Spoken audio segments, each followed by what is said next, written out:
regular monthly meeting of the Salem to order at 6:06. And could we all stand for the Pledge of Allegiance? I pledge allegiance to the flag of the United States of America and to the republic for which it stands, one nation, under God, indivisible, with liberty and justice for all. Does anybody wish to remove an item from the consent agenda? If not, entertain a motion to accept the consent agenda items A through F as presented. So moved. Second. All those in favor, please signify by saying aye. Aye. Opposed? Motion carried 5-0. It was for the minutes for our audit and regular meeting on the 21st, our treasurer's report, internal claims audit, CSE report, surplus report, and condition of accounts. Dr. Glover, just a quick question on the surplus report. There were items that were identified as can be sold. Does that mean that it goes to the auction site, or do they do that internally here? It depends on the item. Uh-huh. If we have things that That's me. Okay. Sorry. Oh, no problem. It's like, whoa, I got a booming voice today. If there's things that like we have in lots or it's a larger item, we might take that route. Otherwise, sometimes it's sealed bid, through there. There have been times where smaller items we've like placed on Craigslist or advertised out. Mm-hmm. So it varies in approach depending on the item. Okay, because there were two that were listed, identified that way, so I just was curious as to what the process was. Could you, I'm sorry, I got thrown off there, I was trying to mute myself, I missed your Oh, question. I'm sorry. In the surplus report, there were two items that were identified that they can be sold. So I was asking Dr. Glover, does that mean they go to that auction site, or, and as he said, it could be bid, or it could be just, depending upon the size of the item, local sale. Yeah. So it was a sandblasting cabinet and a tire balancer that were identified in the surplus. So I'm not, you could sneak them right by me. I don't really know exactly what that is. So I don't know if they're, large items or, how you would, just curious. Yeah, those are both larger equipment items. Mm-hmm. To there with the exercise at this point, we'll talk about how those might be best to go out because those are larger items that there may be some greater interest for. I did receive a question actually recently about the full-size bus. Yep. Is that somebody who's interested locally in knowing just about the process, where to bid, where to? Right, and that bus was excised the night Karen left. There, so I think we had advertised that out on Craigslist, but that's not what we normally do for buses. Because usually they either get traded in to go along with the bus sale or the bus lease, or we put them out for sealed bid. So we've held on to those, and I've asked the business office to look at that just to make sure that the approach we took is acceptable for a bus. And then, highest offer wins. So it'll be sold by it has not been sold? It has not been sold yet, no. We have a couple offers on it, though. I just want you just make sure there's transparency and, Yeah. It's worth more to somebody from Salem than it is to somebody from Georgia, so it makes no sense for, Oh, yeah. wanting local people to know so that they can throw a higher number in the ring. Very good. All right, and at this point, we have a presentation. Yeah, on the line, you can see her. She's the LC on the screen. Is Liz Cole. Liz is the Vice President of Operations for BSHN. I'll let her do the rest of her introductions and some of our conversations that we were having about remote services here at the school. Liz, it's all yours. Hi, great. Thank you so much for having me. Can everybody see me okay? Yes. Yes. Okay, perfect. I've just wanted to make sure. I am kind of in commute right now, so I wanted to find a quiet spot. Really appreciative to be here today and get to share with you guys and have an opportunity to talk about the services that we have. So BHSN has been in existence for over 100 years. Our main headquarters are in Plattsburgh, New York, where we have around 23 programs that range from working with prenatal, so working with expectant mothers as they move into the journey of bringing children into the world, as well as the geriatric population, and then kind of everything in between, from care management to crisis to home-based community services. One of the main kind of core areas for us on the behavioral health side is the clinical services, which cover the psychotherapy, providing therapy for children and adults. Uh, Clinic offers psychotherapy, family therapy, as well as meta assistance. So we've really put a lot of efforts over the last 5 years, especially into an integrated care model where we have care coordination, primary care, and behavioral health services really linked together, because at the end of the day, all of those resources are crucial to the success and the health of our children and adults. We are very excited right now. As of November 9th, we are officially in the Glens Falls area and covering services for Warren and Washington County.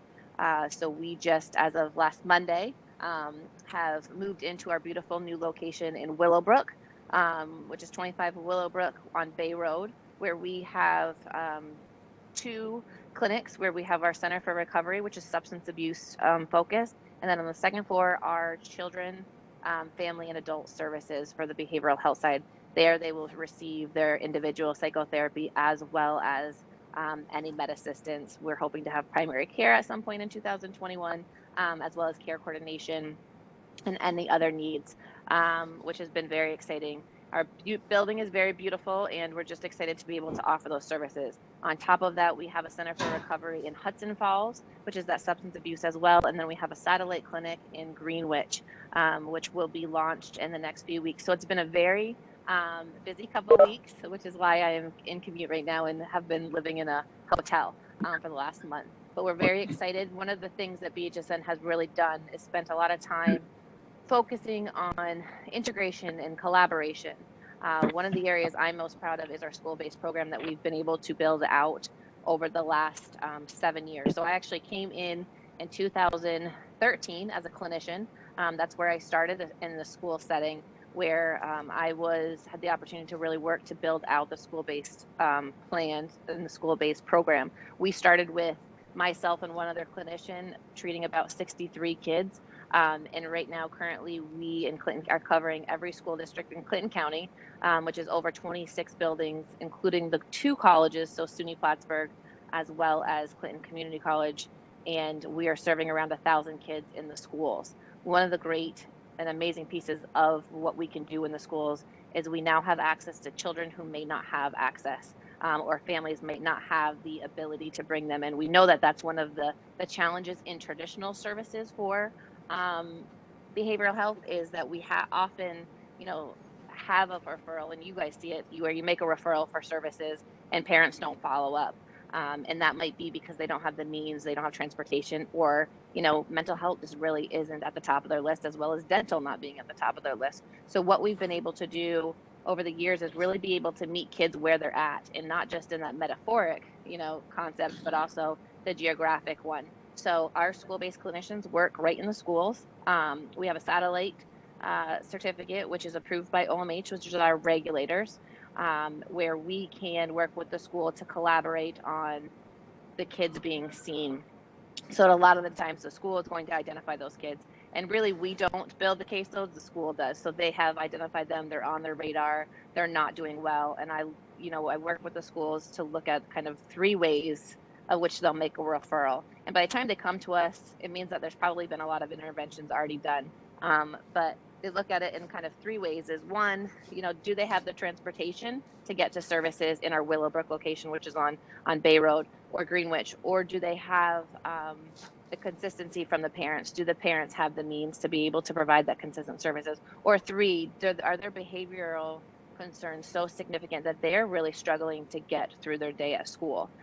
We know that our kids can't focus on geometry or English if they are having trauma that they're experiencing, whether they're having it at home or they are moving through trauma that they did experience in a earlier age, or if they don't have the resources to be successful at home, or parents don't have that. So we still work with the families, the parents, but we see the kids right in the school setting, working with the teachers, counselors, administration on what the best time would be. The other thing that we've also seen through the years is that it decreases the missed time from school. So kids are out for 20 to 45 minutes, depending on, their age range. If they're elementary, then typically we see them for 20 to 30 minutes because that's what their attention spans can usually manage. And then the middle high school, about 45 minutes. But that allows them to have little disruption to their school day, where we know some of our families, if there is a session, if they have a doctor's appointment, or if they have therapy, their kids may not come into school at all that day, or they are gone at 9 o'clock and then they don't return, so causing them to fall more behind, which then adds to the outside stressors. So it's a really exciting opportunity. We're excited to be coming into the area and be able to have the opportunity to build that out within the school district. I'm extremely passionate about the opportunity to build services within the school. Because the schools know the kids the best. They see them every day. They've also become the safe place for them. So we've seen a lot of decrease in stigma over the years as well, because the kids really see this as part of their day, their routine, their needs for their school schedule. So we actually get to a point where we have teenagers that, actually seek us out and say, my friend Sarah sees you. How do I see you? And that's really exciting, because what we want to do in the young people is we want to teach them how to advocate for themselves, for what their needs are, so that then when they do become young adults and adults, when we know life gets even more challenging, that they know how to reach out for support. So it's just a really exciting program. We're excited to be able to come in and work with the school and really build out the services for the community. I know I just gave you a lot of information, but feel free to ask any questions. Hi, Ann Dunnigan. What time frame would you be looking at for spending time here in the school? Are you a day a week, or what kind of schedule might you be looking at for services here? Is it driven by the service, or It's how do really you think that? it really comes based on need. So what we do is we work with the school to identify, what are the kids you have on your radar right now? And asking them to work with the counselors, the teachers. I mean, typically a teacher could probably identify at least 2 to 3 kids pretty easily off of their, the back of their mind. And obviously during a pandemic as well, I mean, we're seeing the need increase even more so. But we go based off of need. So we'll probably start with 1 or 2 days, and then if we see the volume increase, or we see the identified the identified kids, then what we'll do is we'll work to expand. So it really all just depends on the volume and the need, and we will work to support that in whatever way we can. Oh, that's great. Thank you. Yes. So we have in some of our schools, in Clinton County, we have anywhere from 2 days a week to, I have one school district that has 3.5 full-time clinicians. So it really just depends on the school, the identified children, the population. I've noticed in my time and over the years that the schools who are typically very open to the mental health, they're understanding that, they can't do it on their own. They're understanding that that's a resource that needs to come and be available, that those are the ones that typically grow faster because they're identifying the kids sooner.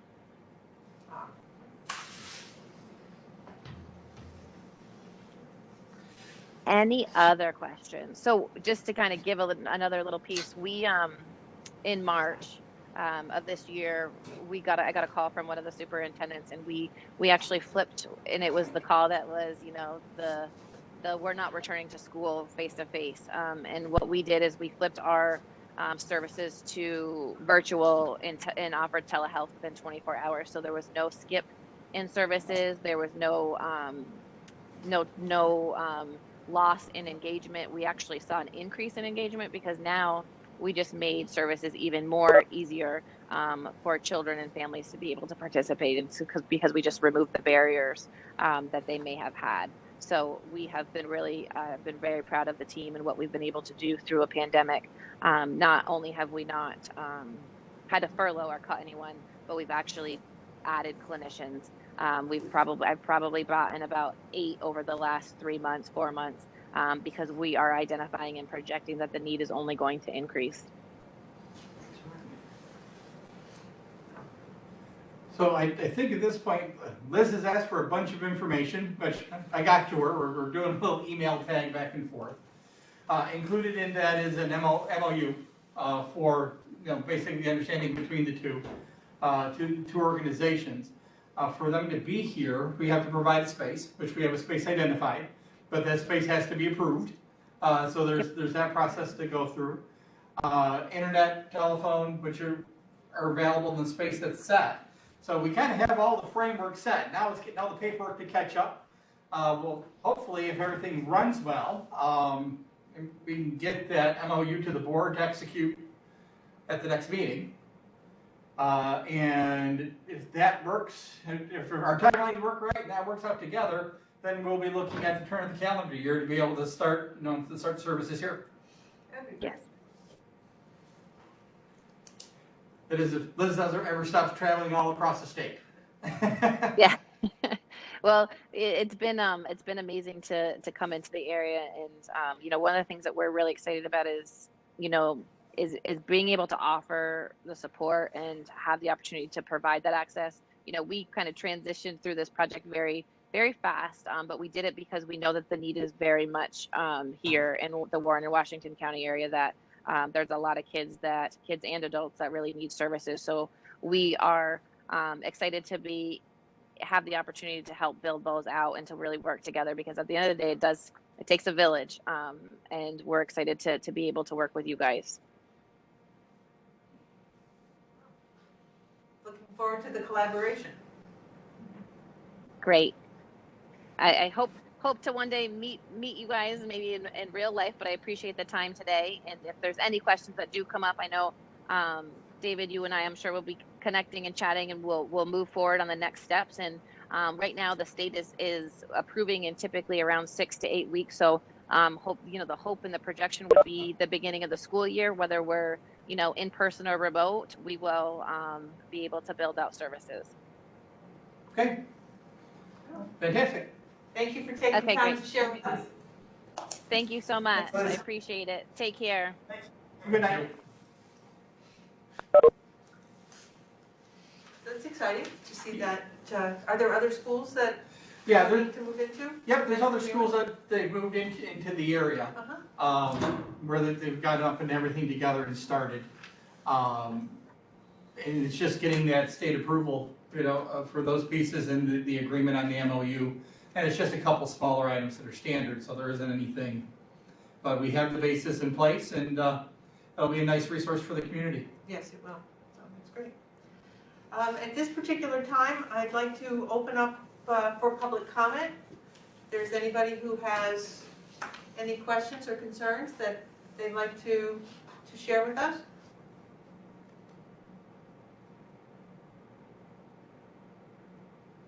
I don't see anybody waving. Does anybody? I don't see anybody waving. Maybe they have the camera turned on, but I wish I had the grid view up there so Yeah. we I know. could see. So, okay, but it just freezes on one? We can't see the, Well, that's what I was saying. It's too bad we couldn't get the grid view up there because it's whoever makes noise last is what you see.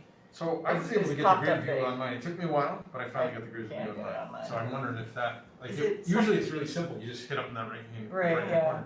It's changed. And I had to do it, I don't know exactly how it ended up happening, but I had to click about 20 times and move stuff around, and then finally that option came up. So, I'll keep working on a generic login to see if we can make that happen. all right, so we will have another opportunity in the latter part of the meeting if anybody has any questions or concerns. One quick thing I'd like to just quickly say to the public is I appreciate the couple people who still keep their cameras turned on. It's just nice, it's much more personable to actually see that there's people out there. And I trust that there's people behind the names, but, and I understand people could be washing dishes or doing whatever, helping kids with homework, but it is really nice when we can see folks. It is. It's a lot easier to read the room when you can see a face. Exactly. Okay, moving on, communication. First up is the capital project update. Yeah, you see the information there from our construction managers. In talking with them today, I think it's officially about 51% of the way through the project. Things are moving right along there, and we'll, as you can see, they're actually working on the exterior of the addition here just down the hall. And now they're starting to work in the bowels of the building a little bit more with running wire and setting pipes up for the installation for next year's work. The primary they're now in full control of and are working on putting the new unit vents in and in place. That's there. We are having some conversations at a couple areas where there's a couple hiccups that we're working on. You know, for example, in the locker room, there's a couple things we need to address, and a couple things we actually need to address in the new spaces, but nothing that's insurmountable yet to there. But that progress is moving forward, and that's really where we are now. We're kind of in winter mode, and most of the folks are working off hours or first thing in the morning, and there's still a lot of work during the day, but you're starting to see more and more folks here after school hours at night. What was the nature of the damage to the lockers? With the lockers, it had to do with installation that was there. In questions about how it was installed and then how they went and rectified that is what's in question. So there's a couple other pieces about how the bases were put into place and what they actually ordered, because there's a couple of lockers that were in there that were the wrong base. So there was an ordering issue in there as well. So that's all in part of where the locker piece is specifically. But as I said, we're continuing to talk on those pieces to get those issues rectified. You mentioned there was other lockers that needed to be ordered in order to complete the, Yeah, and that's at the very ends in the original drawings, we had the lockers that kind of went all the way around the main locker room space. Well, those end bays are supposed to be ADA lockers, you know, for handicap accessibility, and they aren't. So that is the main, he gave us these lockers, but they're the wrong ones. That were there. So that's the ordering issue. There's some other pieces in there about how it sets on the form, in alignment wise, and Yeah, there's a piece in the report about the extending the. yeah, and they're working on doing some of those extensions now to fix some of those things up on the locker piece of it. But a lot of it has to do with how they're actually attached to the wall. It is nice to see the weekly progress reports with the pictures. That's nice. It's nice to see the progress week to week. Yep. I should mention that in the near future, if it's not already, one of our front chimneys is going to be racked up, protected from the weather. They started to take that, and that chimney was in worse shape than we thought.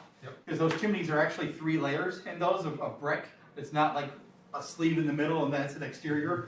There's actually 3 tiers into it, and that chimney's in pretty rough shape. So when they realized how much work needed to be done, they're going to be wrapping and protecting that over the winter, and then they'll be back into that one in the spring. But I believe all the other chimneys up top are done. Anything that's rebuilt, it's rebuilt and done. Anything to be repointed and done is repointed and done. So some of that work is done. Some of the roof work on that front end is done. If you look along the kind of the roof line, you're going to notice a little bit of a copper edge. That's there. That's part of the work that's there. The sun hits it right. You can I tell. have noticed, yeah. That's there. So they finished a lot of work up on the roof that you don't see because it's up on the roof. But the chimney pieces, the chimney pieces up there are done too. But if you don't look really close to realize that it's, really neat and clean, you can't tell. But that's kind of the objective. Is that when we wanted this done, we didn't want to look at new work and old work. We wanted it to be restored work. So that is that's a positive. For the front, the energy project is underway. They're starting to work on lights now, and have been working on lights and wiring as things are going through. They're going to be doing some of the weather stripping on some of the doors here over the next week or so. Actually, starting tomorrow, and so that EPC work has also started up as well. and are they working during the day in the elementary? And the primary building that is theirs. They are there full regular shift, and that's their building right now. They're even heating it. It's all theirs. And that seems to be moving along? We have a schedule set. We have a target deadline for when it gets turned back over to us, which right now I believe is May 1st.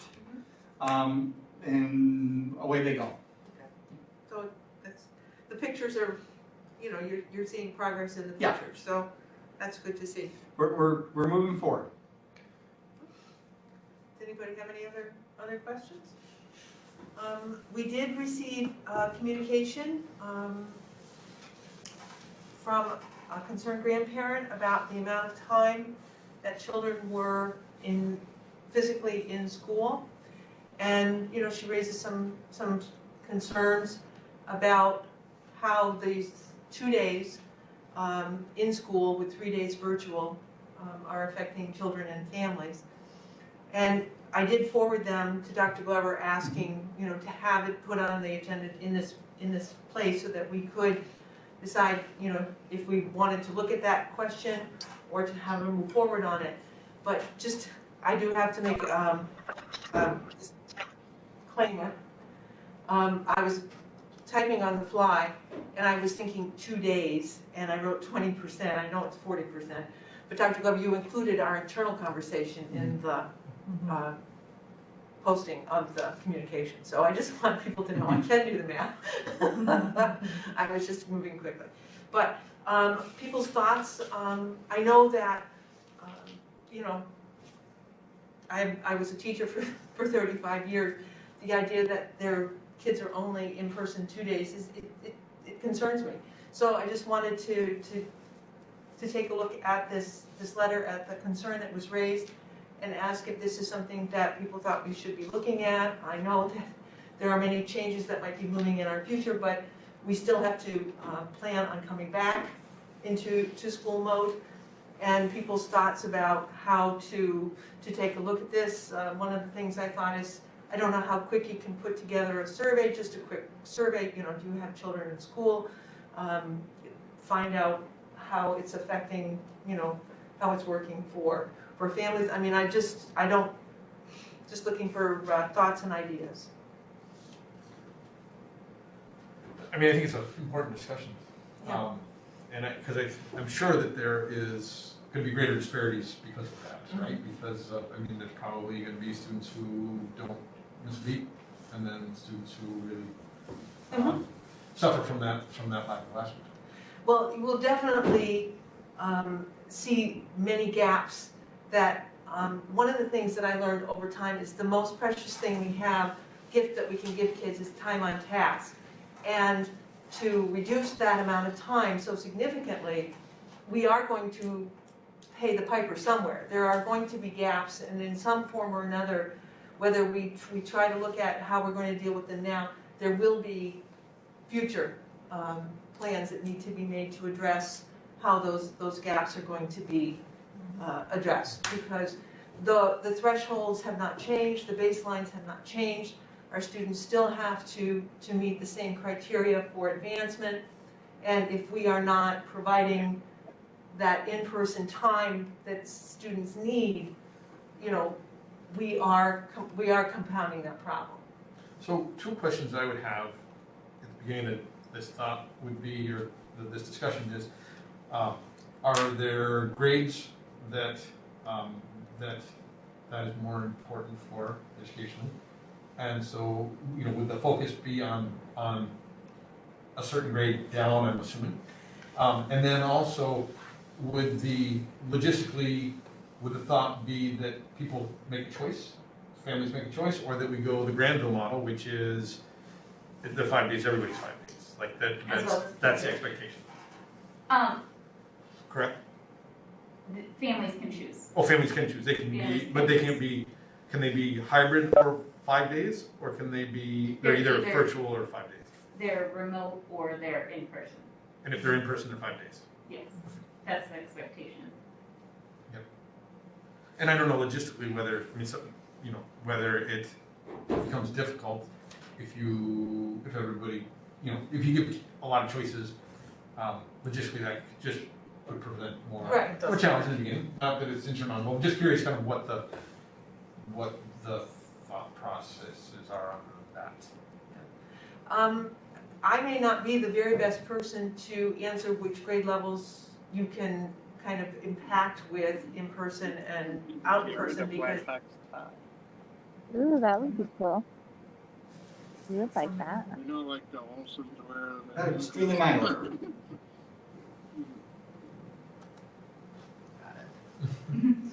Moving around them. Because for me, I worked in preschool all the way up to high school, but the students I was working with, that time was even more value, you know, Right. the concentration of time was very, very critical. So for me, it's critical for all students. Right. Not, I couldn't break it down into, you know, varied and gradients. And maybe of- grade of isn't the needs. right, maybe grade shouldn't, or should be one of the criteria. Well, I think what you're trying to say is, you're trying to say, are there kids that can, like older grades, can they do it more remote easily versus the younger kids, do they need to be more in person? Is that what you're trying to say? Yeah, so this Yeah, is a so like trend. at what grade level does it change where they're more independent versus? But there's new learning all the time. Oh, You know, definitely, so definitely. that initial learning is so critical across the board for all grade levels. So, you know, I don't have the answers, but I know that the questions are out there being asked.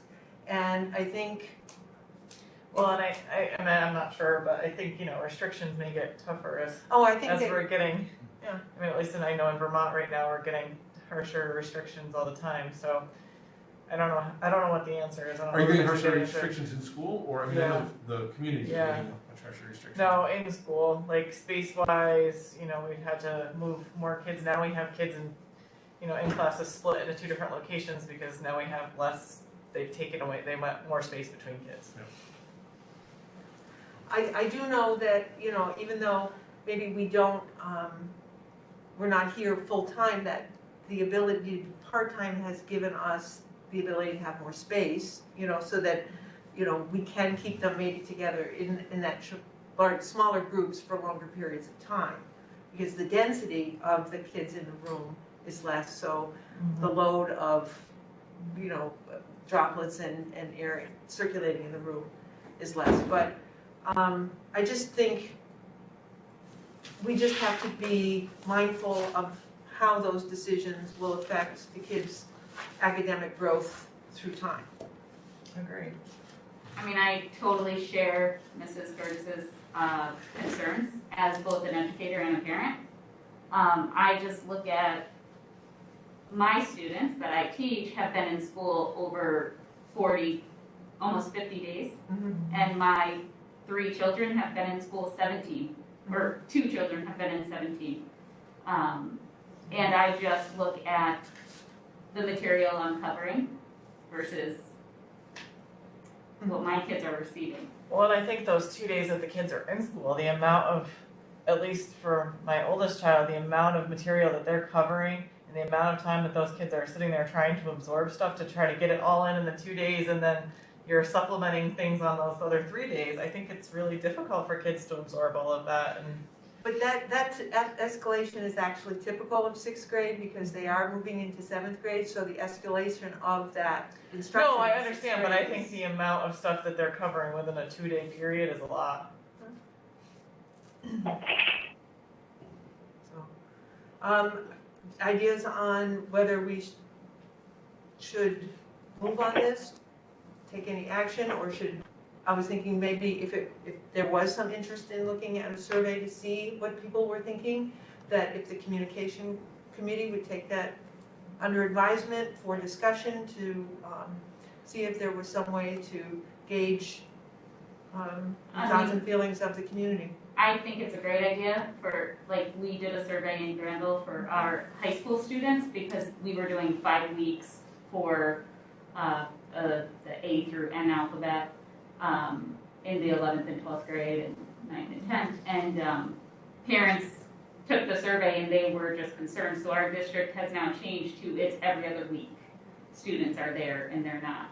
And we thought, our administration thought we were being helpful to parents, you know, by having a 5-week established schedule versus every other week. But they really found that their children were struggling with not being in contact with their teachers for that half of a quarter.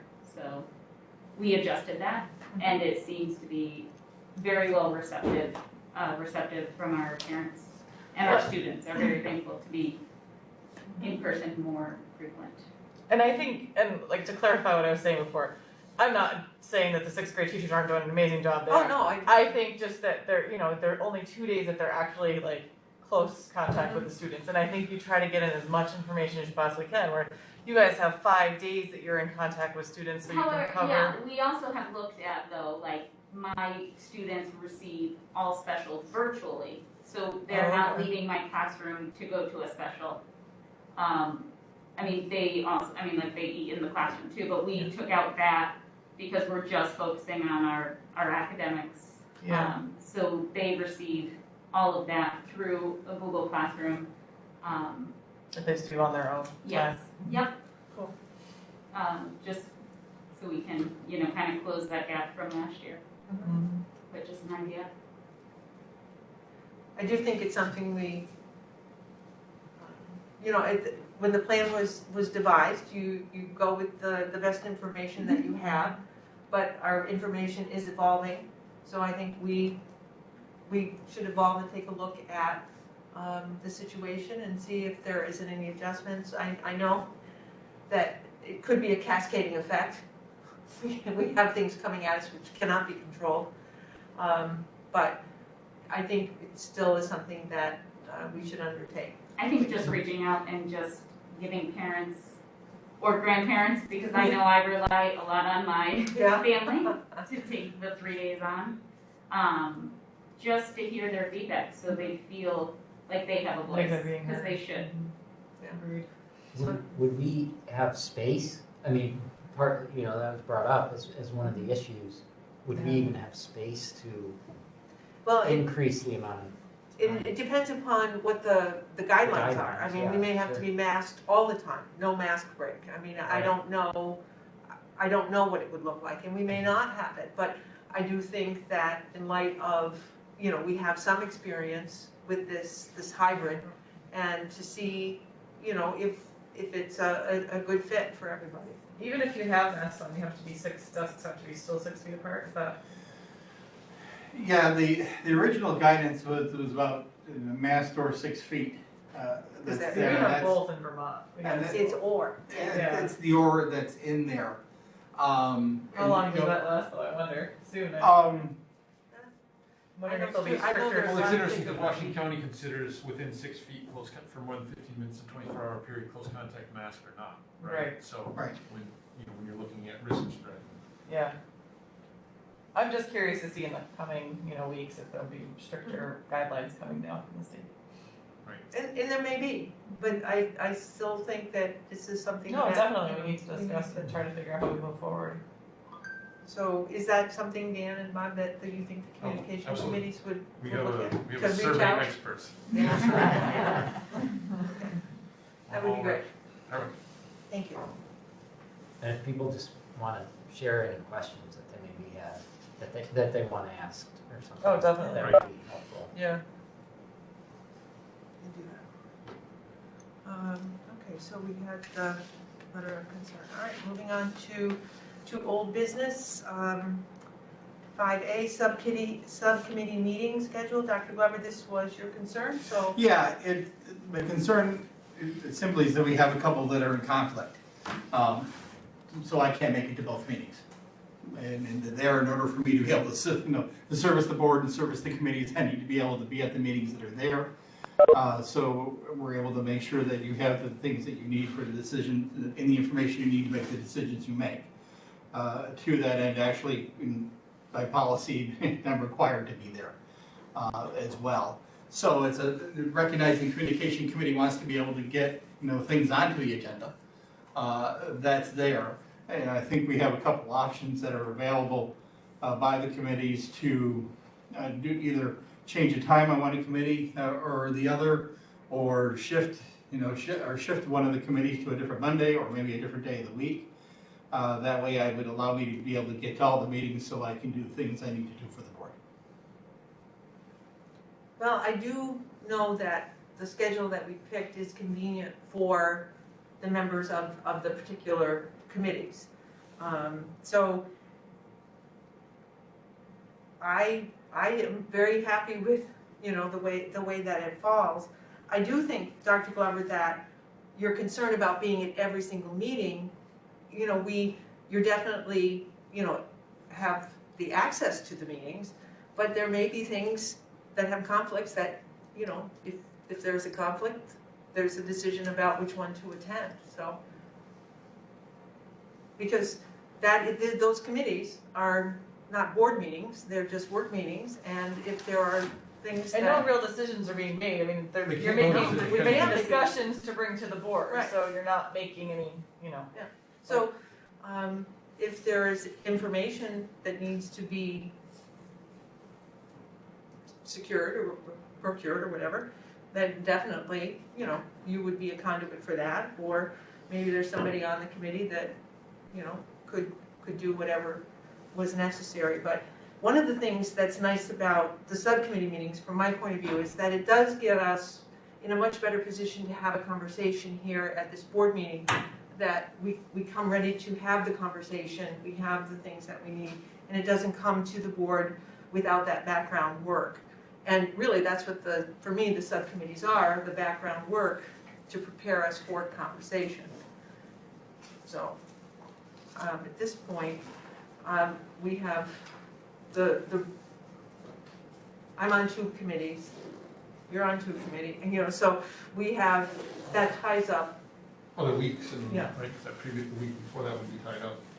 And it is difficult to try and get some action if you are too close to the meeting or after the meeting. I did find that with the policy committee last year. There were times when we did have a meeting either the day before or the day after. The day after was a pretty long time before you came around to the next board meeting. So having them early in the month so that we have the groundwork for the agenda, for me, is extremely helpful. No, and I think it makes, I think that it is clear that the superintendent needs to be at board meetings. Committee meetings are not board meetings. Committees can't make decisions, all they can do is make recommendations to the board. And I think then there's ample opportunity to weigh in at the board meetings. And most of what we're working on isn't super urgent, it's important. But it's a process that if there's information that's needed, we can reach out and get that information. It is just a step. And one of the things I noticed on this meeting, your communication report was attached to the agenda. I do have reports from the Equity and the Policy Committee, but in the past, any of the committee reports, I funneled to the district clerk. And since we don't currently have a district clerk, I just have a stack of papers. We can make sure that those reports are disseminated right after the meetings, and not only to board members, to the superintendent, but out onto the agenda. And that was my oversight. I just thought, oh, these have to wait for the district clerk. I didn't stop to think about the agenda, and now I will. I saw them and I thought, Well, I didn't, I hadn't given that enough thought, but I also, just because we had some communication sure. committee points on here, I wanted to give a little context to that. Oh, then that was great, and I saw it and I thought, oh, I should have been doing that too. I have them, I didn't do it the previous month, and so but then when we had actually 3 different communications committee recommendations, we had a very productive meeting last week to come up with those recommendations. we just, we're learning all the time. We can just make sure that information gets out to everybody. One of the things that on the Equity Committee, and we'll talk about a little bit later, is that shared Google Drive. I have found Google Drive, Dan. Thank you very much. But, I've been putting things in there. So that might be something else that, now that I've found out that how this works, it might be a way to, keep track of things as well, too. So. Yeah. So we shall, and, things change, and some, meetings may need to be changed, and therefore, because the board meetings flow sometimes because of vacations and things like that too, so having them early is good. Okay, any other thoughts or comments? Let's see, 5B, change in the workday of an aide. This is on the agenda because at our last meeting, it brought it up for discussion, and we have a current motion that has been postponed until the meeting immediately following getting clarification from the school attorney.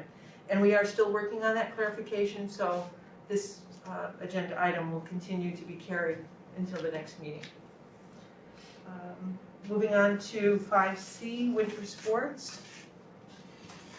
This is just really a friendly reminder, and a brief update on where we are with winter sports. You may have seen through the news or otherwise, I may have sent you the information that they have delayed.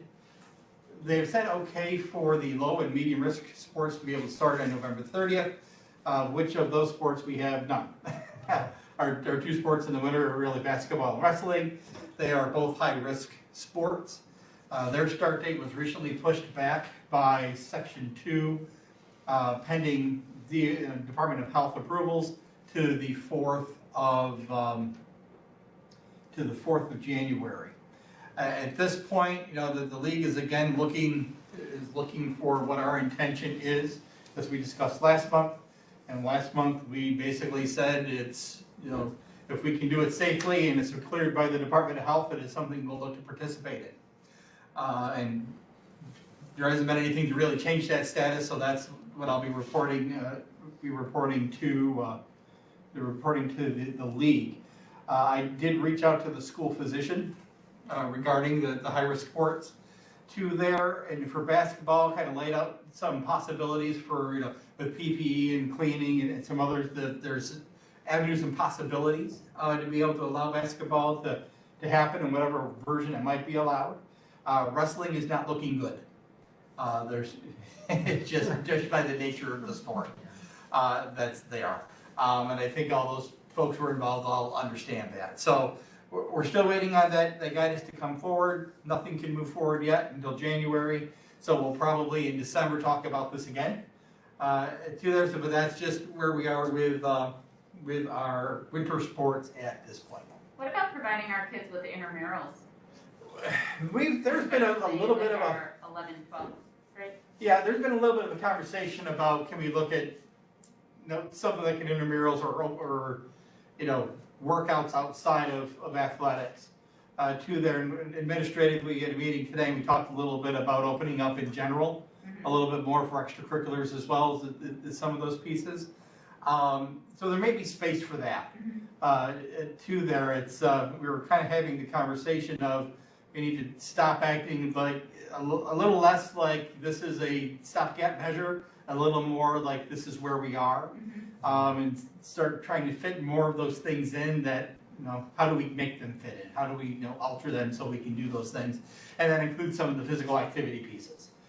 So conversations are, we're looking at some things, and conversations are had, and we'll see where athletics goes, but if not, I know something of an intramurals or some type of opportunity. Even before that, I know neighboring schools are participating in it, and I just think if we want to support our students' mental health, I just think this is one way we can look into doing that really won't cost us anything. Like we're not traveling. I know, and configuring that stuff.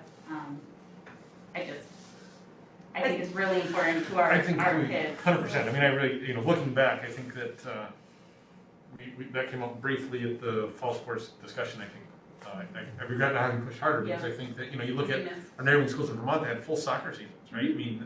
Interscholastic, and they didn't have there weren't suburban council did a couple sports. Did they do soccer? Yeah, soccer. They did. Yep.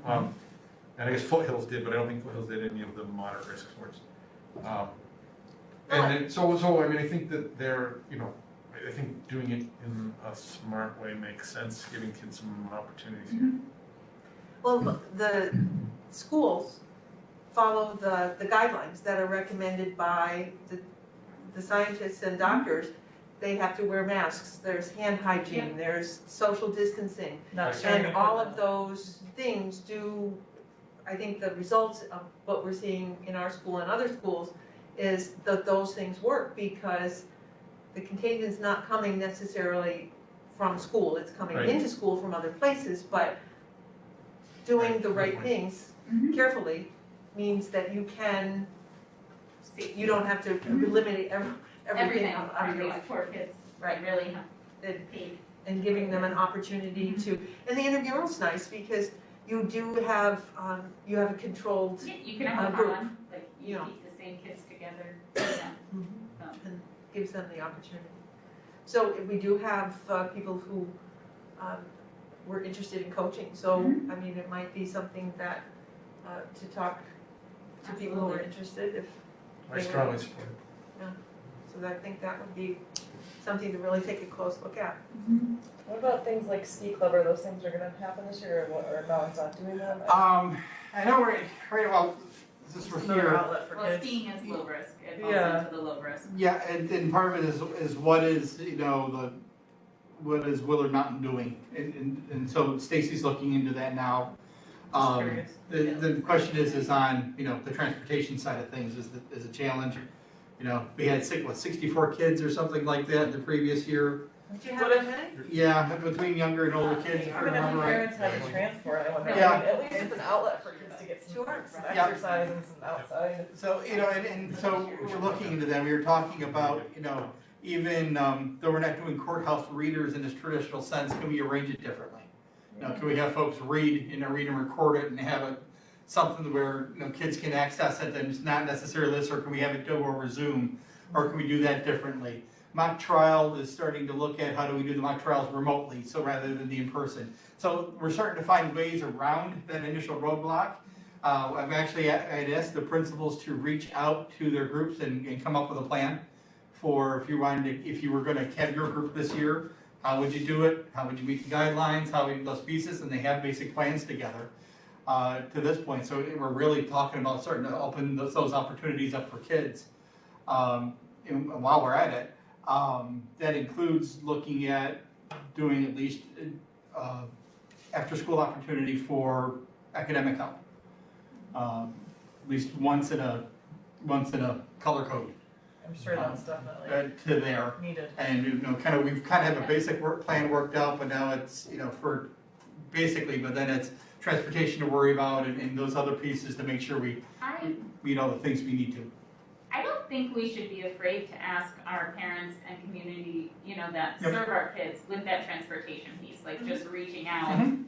Even, I mean, I know we're, with the ski club is just an example, but like, can you transport your own kid? You know what I mean, like I know it might be hard, but some families might be able to Yep. do it, so it might, if we, Well, you there know, may only be- have to use one bus as opposed to two, but, you know what I mean, like, I think just being creative and asking, because the worst they could say is no, and then, you know, we Yeah. offer it, we Yeah. have to provide, I but, mean, one of the reasons our transportation, just regular transportation is working now is because the number of parents who are, Yeah. who are transporting it. yeah, and I think Yeah. that's across the, but Yeah. like even, you know, after school, like, late bus, Yeah. like, can you pick your kids up instead of having them ride the late bus, you know? Mhm. I just- So those things are just starting into the works as we're looking to kind of open up a little bit more here.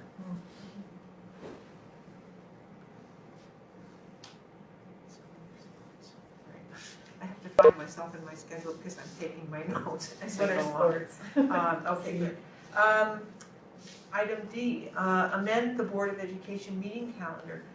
Do I have a motion to approve the amended 2021 Board of Education meeting calendar, identifying April 27th at 6 o'clock for the BOCES vote? So, Second. I think Dan beat me. Any discussion on that change to the calendar? Just remember, the annual meeting will be earlier when that information comes out, we'll get it to the board. My guess is it'll be, if we're in this same status, it'll likely be virtual. And that's where they review the budget, the administrative budget and, Oh, you mean the BOCES? BOCES. yeah, the BOCES does their annual, their version of their annual budget review. But that's earlier in the month. Any further discussion?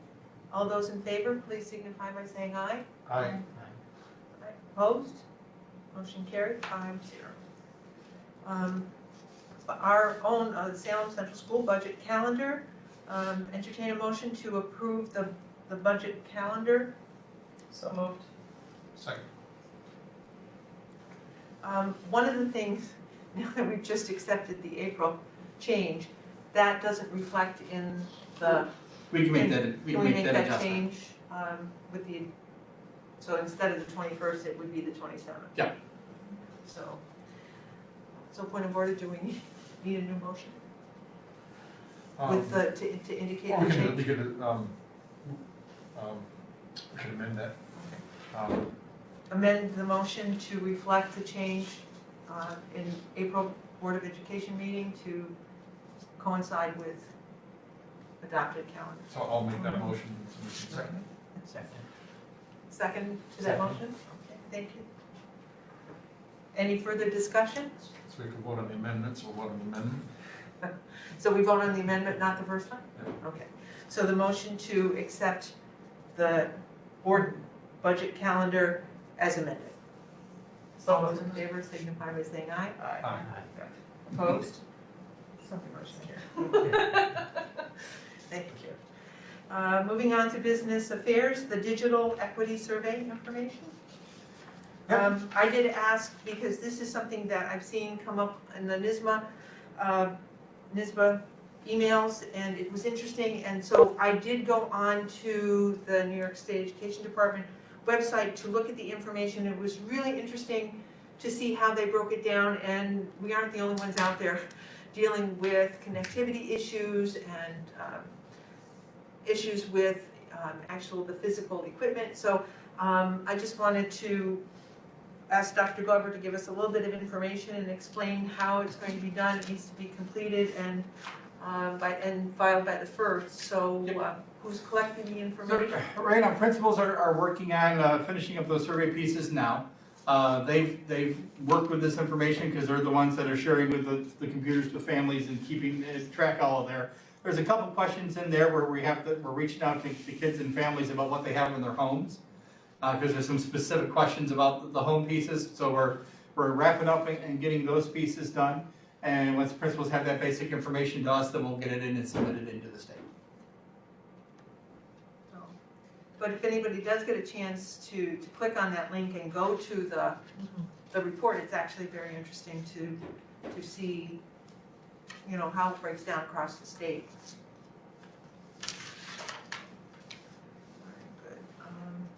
Moving on to the external audit report, a motion to accept the external audit report for the 2019-2020 school year. So moved.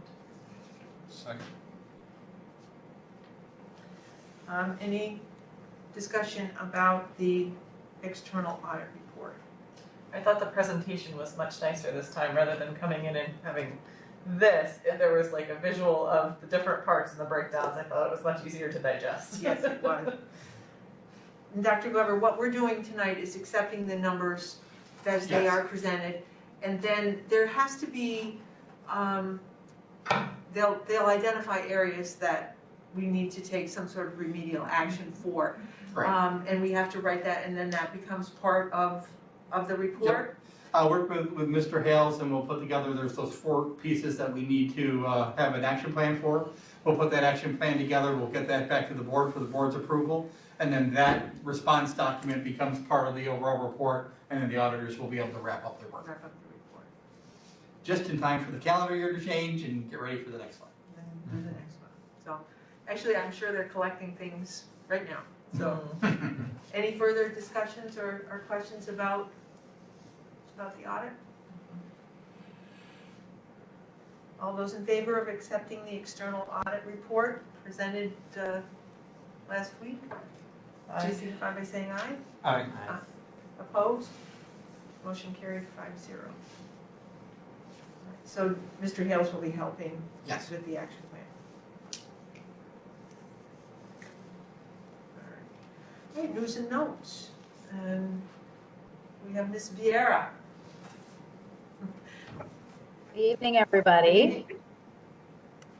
So let's see, report cards go out this week, both at the elementary and the high school level. School pictures came in. That's always exciting to see, and a nice little giggle for all of us on staff. Some really great news that we're really excited about is a little bit of normalcy. 4th grade, Miss Skelly and Mrs. Rogers have done the Longhouse projects, and our main hallway is filled with all of the long houses that the fourth graders have made such a wonderful tradition here. I know that Amy Hoffer took a bunch of pictures, and they're all up on social media. So if you get a chance, make sure to check them out because they are amazing this year. They're absolutely beautiful. And it's just cool to see the kids going by and checking them out. And, it's just been pretty cool. I wanted to say thank you to Miss Ann Dunnigan because we got our masks. She dropped them off today. These wonderful masks. These are the best. Our teachers have been asking for them since I shared them with them over the summer, so I cannot wait to get them out to them tomorrow. They're just so comfortable. And I love the fact that the kids will be able to see our faces, so that's exciting. The last thing I wanted to share, I know in the beginning of the year, I shared with you guys the Golden Apple Award that we give out and how at the beginning of the year, Kay Onchman received the award. She was the first to get it for the school year in September. And I realized when we did November's this past week that I didn't announce the October recipient. So I wanted to share that with you. In October, Kay passed on the Golden Apple to Paula Bourgeois. It was a very emotional presentation. I think we're all pretty much a big old family. The things that she had to say, you know, just talked about how she's constantly thinking of school and her dedication and contributions to Salem Kindergarten is tremendous. To see her you know, being so meticulous and thoughtful and precise and selfless, organized, and her eye for detail, and no stone goes unturned. I mean, it was just amazing to hear those accolades. I don't think there was a dry eye in the house. So last week, Miss Bourgeois had to pass it on to who she wanted to share it with. And she passed the award on to Miss Tina Lukic. And what she had to say, she spoke about how she's constantly thinking of how to best meet the needs of all the students she works with, her countless hours that she spends here, how she's hardworking, knowledgeable, organized, and has a great precision for the details of teaching. You know, to me, it's just so inspiring to hear these teachers talk about each other and the respect and gratitude they have for what each of them has to bring to the table. It's just nice to see them all sharing that, and I just wanted to share that with all of you. Other than that, we're just plugging away over here doing what we do best. So anybody have any questions? Well, I appreciate the whoops, am I talking? The shout out, but I was only the delivery person. The Shop Off Broadway made those masks available to you. So I was just the delivery person. Well, thank you, thank you. We'll be sure to send them a nice thank you note. Love that Shop Off Broadway. The ladies love it. Thank you. Okay, thank you. Any questions for Ms. Vieira? No? Julie, Ms. Adams? Good evening, everyone. So we just finished our first quarter. We wrapped that up at the end of last week. Our report cards were mailed out yesterday, I believe, so those will be in the mail. They're also available electronically right now on the parent portal for students and parents to view. So it's kind of crazy to believe that we are already into the second quarter. Time flies, definitely. It's been a very busy time for us. I just wanted to, on behalf of Mrs. Vieira and myself, we kind of split out some of the common things that are going on. But we had School-Related Professionals Day was yesterday, just kind of honoring our aides, and just wanted to, publicly recognize their hard work and all that they bring to us here. We could not run things without them, and our students definitely need their support throughout the day. So, and I know WADA always does a really nice recognition for them as well. So we have that to look forward to for them to celebrate them in the next few days. So I just wanted to thank them and make you aware of that. And we do appreciate them so very much. And just a few things that are going on. Again, as Dr. Glover mentioned in their earlier conversation, that we are looking at which kind of clubs and extracurriculars can run virtually, and one of those is NHS. So our two advisors have been working on the initial period for kind of gathering students who are eligible for induction and going through that process. And we're still working out what that might look like in terms of recognition for our inductees this year. So stay tuned for that. We're kind of debating would we do a virtual ceremony or would we do kind of a recognition right now for them, just more of a public or maybe written appreciation and recognition, and then do something in the spring. So we're just trying to kind of figure out, we really hold that ceremony dear, and I know they would like to really, same with graduation, we're really torn about which way to go with that. So, that's something that's really determined by NHS. So although it's part of recognizing our students, that's a separate entity. So they're working on that and looking at the bylaws and what other NHS or other societies are doing. So they have a really great kind of national sharing of all the different organizations of ideas. So we'll keep you posted on that. And just a few others. I know Dr. Glover mentioned mock trial. There are a few schools in our region that are interested in virtual competition. So we're in the process of really looking at what that would look like, how we can get our students together and to kind of prepare for that and competing. So it'll be a similar, I think the region's still working that out, but we anticipate it'll be similar to a DL type of distance learning format, such as what we're doing here. So we are looking to move forward with that. Mr. Fraunhofer always works on the math meets with the students, and we have one other school, I believe Greenwich, is interested.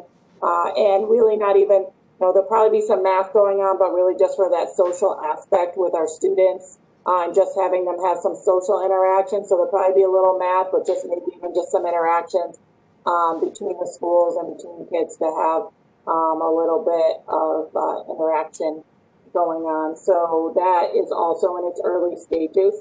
And we are still working on with in terms of what we could do for a ski club. That is definitely a consideration that we're discussing, is possibly parent transportation to help with the bus and the transport.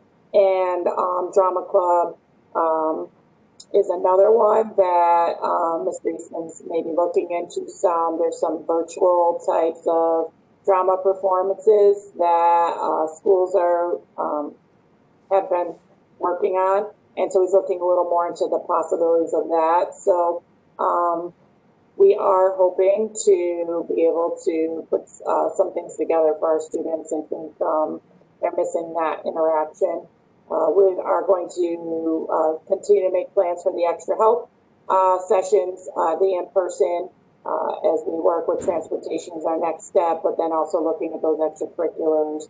I know Mrs. Nolan mentioned about intramurals. I have had a couple coaches and teachers kind of asking about, what could be some possibilities of just getting kids together, or doing, if we had snowshoeing around the property, or some different things like that, even locally outside. So we're in early discussions about all of these things. Obviously, we want to have our students have these experiences, but have it safe experiences as well. So it's going to take us a little time to put together the plan. So hopefully we'll have more information at our next meeting.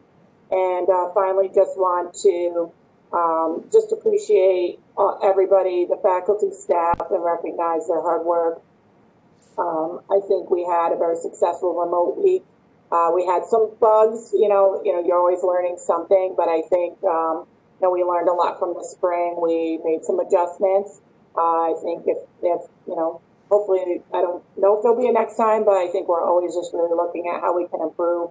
But I just want to recognize the hard work of everybody. I think, the faculty, staff, it's just every day. Everyone's working very hard. So I think it's always important that we give a shout out to everybody and students and the families. I think the kids that are coming are really putting forth their best that they can every day. I think everyone's in a different place. But I think a lot of the kids are appreciating the opportunity to be in person. So I know we have a lot of things to figure out in the future, but right now, we're making the best of it. So that's really all that I have this evening. Thank you very much. A lot of things still going on, so that's good. Yes. Dr. Glover? Thank you. If we remember that our community coalition has been working on learning centers in our region for access to internet and access to devices in indoor places. So as the weather starts to change, and if we remain in this format, that they have locations to go to. Everything is lined up for those except for the insurance. With volunteers, and of course it's a group of volunteers to get together, but the liabilities and the insurance pieces there is now the challenge. They're working through some pieces and trying to, working with the town and working with the courthouse. And they've chatted with me a little bit about the insurance piece and how that piece works. And it's right now it's the big hurdle, because it's the money for the insurance, for the liability, to cover those individuals who are taking their time out to be able to go into those spaces and be able to help kids and families during those times. So there's still work going on into there. I did actually reach out to our school attorney about the concept of making them school volunteers. So if there are volunteers, they fall under our insurance and it's there. The attorney recommended against that because of the extent of the liability piece. And there's not really a school function to there as well. So there's still work going on there, but that's the current hurdle. I think is finding a way to make sure that those who are coming out and to help kids and help families are protected by insurance in the event of an unforeseen misfortune or to go into place. But we are getting closer all the time. On the concept of Wi-Fi into places, I've been having conversations with the courthouse, actually for a while a bit, about us being the school, being able to help supply the courthouse with an internet signal. They take in a lot of our students, particularly, they're actually taking kids in now, currently. I think they have 5 or 6 kids that go over there inside and use their Wi-Fi. But their Wi-Fi signal is like what you might get in the home. It's not filtered. It's not necessarily the strongest signal that's out there and available. And we have the means here on a very small budget, like $1,700, to be able to beam our internet signal to the courthouse. And then be able to set it up so they could have our wireless access in the courthouse for the courthouse to use. Now there is challenges to that. That's a historic building, and we all know how much I do not like drilling new holes into historical buildings. And so we have to have some conversations about that piece yet. They were supposed to have a meeting last night. It got canceled till December. So when that next annual meeting comes up, I'll attend that and talk with them about how to make that happen. But that signal should be strong enough with the equipment that we hope to use to be able to adequately cover the kids that come in, and actually for the courthouse to be able to use too. It's just they have to follow our rules. So they have to follow our terms of service, our acceptable use policy. They have to follow all of those pieces. And there's even, I believe there's even grant pieces out there, whether that's through the federal E-rate funding, or there might be another grant out there available where this could be grant covered. So it's not necessarily a part of our budget, but even so, I think it's a good investment in our kids and our community to be able to take this internet signal and spread it out a little further to give students warmer locations to work on their homework in situations where library may not be available or other places that have internet that we have traditionally used would be available for them there. So doing that, that's just hardware, right? I mean, once Yeah. you put that in place, then whatever. In essence, to keep it simple, it's basically the transmitter here that we have in the line of sight to the side of the courthouse. And then at the side of the courthouse, something to receive that line, and then the cable to run it to the Wi-Fi hotspot so it can broadcast the signal. That's the basics. Our longer distance is something like a microwave. I don't think this is that. I think this is something smaller. But we have all sorts of line of sight to the courthouse, and into the available.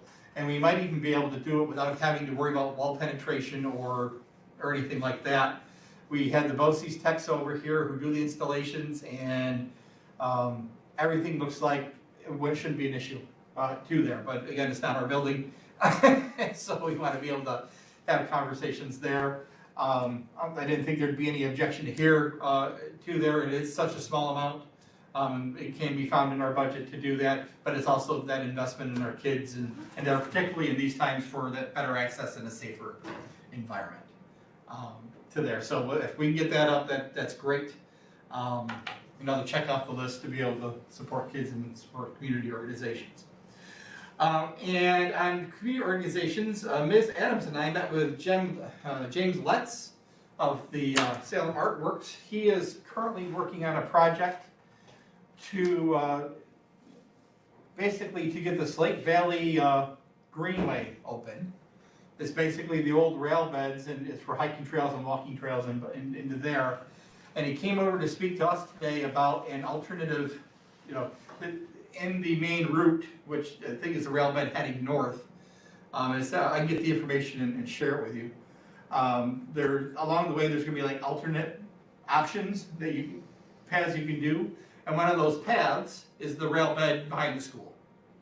And so they were looking at, kind of where our initial thought was on basically walking down, using the trail behind the school, and it's down the right of way for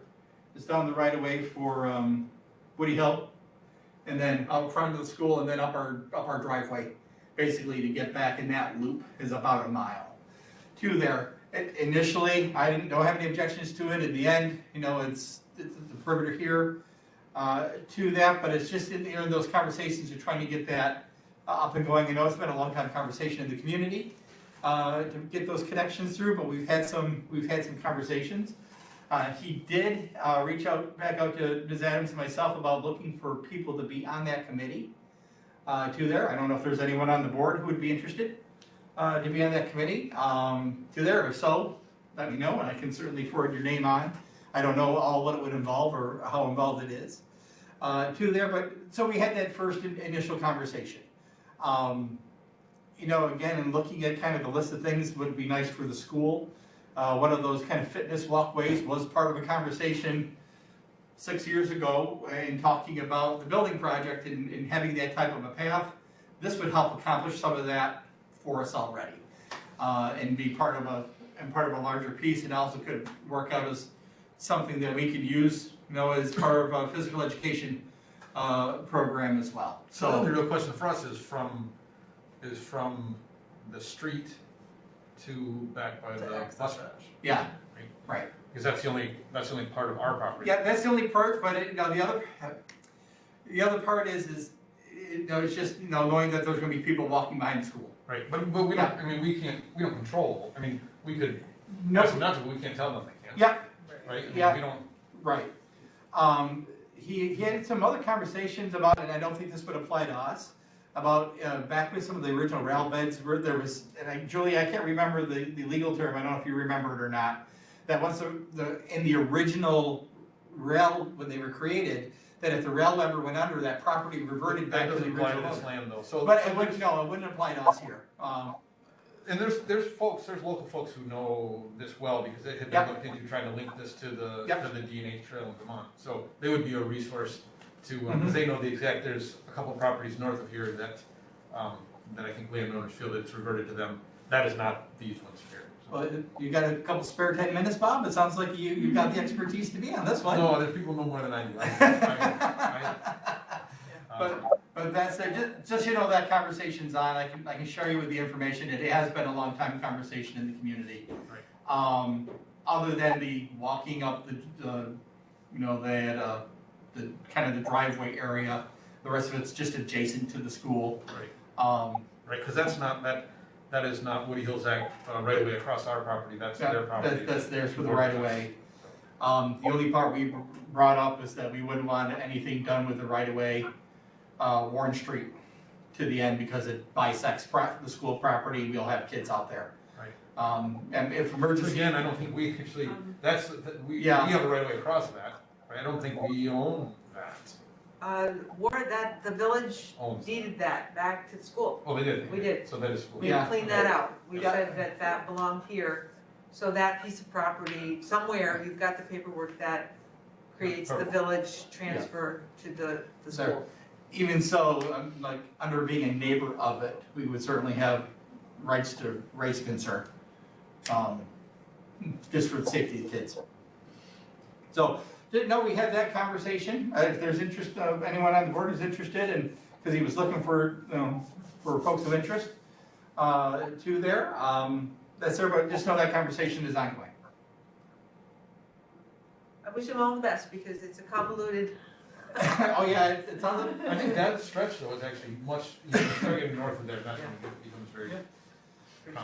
But I guess he had done this type of work before elsewhere, so he's kind of familiar with all of the, kind of those ins and outs like that you had just referred to. It seemed he had a pretty good grasp on it, so it's, we'll see how it goes. And we've talked a bunch about the other things, and so I'm set unless you have questions. thank you. Anything further? No, that's. All right, committee reports. Well, Communicate- conference reports. Oh, I'm sorry, I've got Sorry. my papers are starting to get pushed up. That's right, I'm sorry, Board of Education conference. report. So, Bob and I did participate in the NISBA conference, it was virtual. Bob, what was your experience with the? So it's great. There's a handful that really stuck out to me. I did, so it seems like they all had the word culture in them. So I had one that was, it's equity for rural students, but it was basically looking at the difference between culture and climate, talking about ways to build them, talking about the importance of collaboration in building a collaborative environment is builds a better climate and culture. And I hadn't really thought a lot about the difference between culture and climate, so that was interesting. Also, then also culturally responsive curricula, and that was, you know, kind of went into how to build culturally responsive, a culturally responsive curriculum, and then using culture in a different sense, culturally competent work with Central American students. That was interesting to me. I work with a number of farm workers who are from Central America, and so some have children in schools in Washington, Rensselaer County, and so that was interesting. And if there were, that's I could share the PDFs of those if anybody was interested, because it was, you know, it was insightful. And then also COVID-19 school district budget and financial implications. Talked about you know, things we've talked about in the past, increasing enrollment, grants, right? So grants is something that comes up from time to time, and I think there's schools that do a more aggressive job with that than others. But I think that that kind of brought it back up. I know like NISBA every year, I tend to talk to the companies that hire themselves out to write grants for schools. And then some fund balance stuff in that also that we talked about in our last meeting. So those are kind of some highlights for me from the virtual convention. Yeah, I also was able to log on, took a little bit of doing, but finally figured it all out. But I did go to the opening session where the 3 doctors were there and they were talking about their experiences. And I had equity in a lot of the titles that I was looking at. And what's nice about the virtual model is that we can go back in and we can access those, they were recorded, so we can see those sessions in recorded fashion through the end of the month of December. So every time I get a little bit of time, I sit down to either listen to a podcast or to one of the sessions. So it gives you an opportunity to have a little bit more opportunity to kind of digest the information that. And also you that can we actually attend, and all, sometimes you'll have conflicts, because there'll be 7 or 8 in one time slot. So you can actually, if you want to go to 2 or 3 of those or 4 of those, you can actually after the fact catch up on them. Go back on, yeah. And on Monday, I also did the second webinar, Bridging the Equity Divide through Board Policy, which was very interesting because that speaks directly to what the Equity Committee will be talking about. And I was able to capture the information that they shared, and I can share it here at school. So that was a real nuts and bolts one, and they talked about defining the terms and working on the specifics of the policy and the policy versus the plan. So it was an interesting conversation. Right, that's good. I saw a little bit of it today. I was signed up for it and then ended up having an emergency, couldn't make it. But I do have the link for it, so that's something we can share with the rest of the equity committee or with anybody. So. And that wasn't, and they kept it to an hour, so it went very quickly. So it was a good one to watch. And at our November 2nd meeting of the Equity Committee,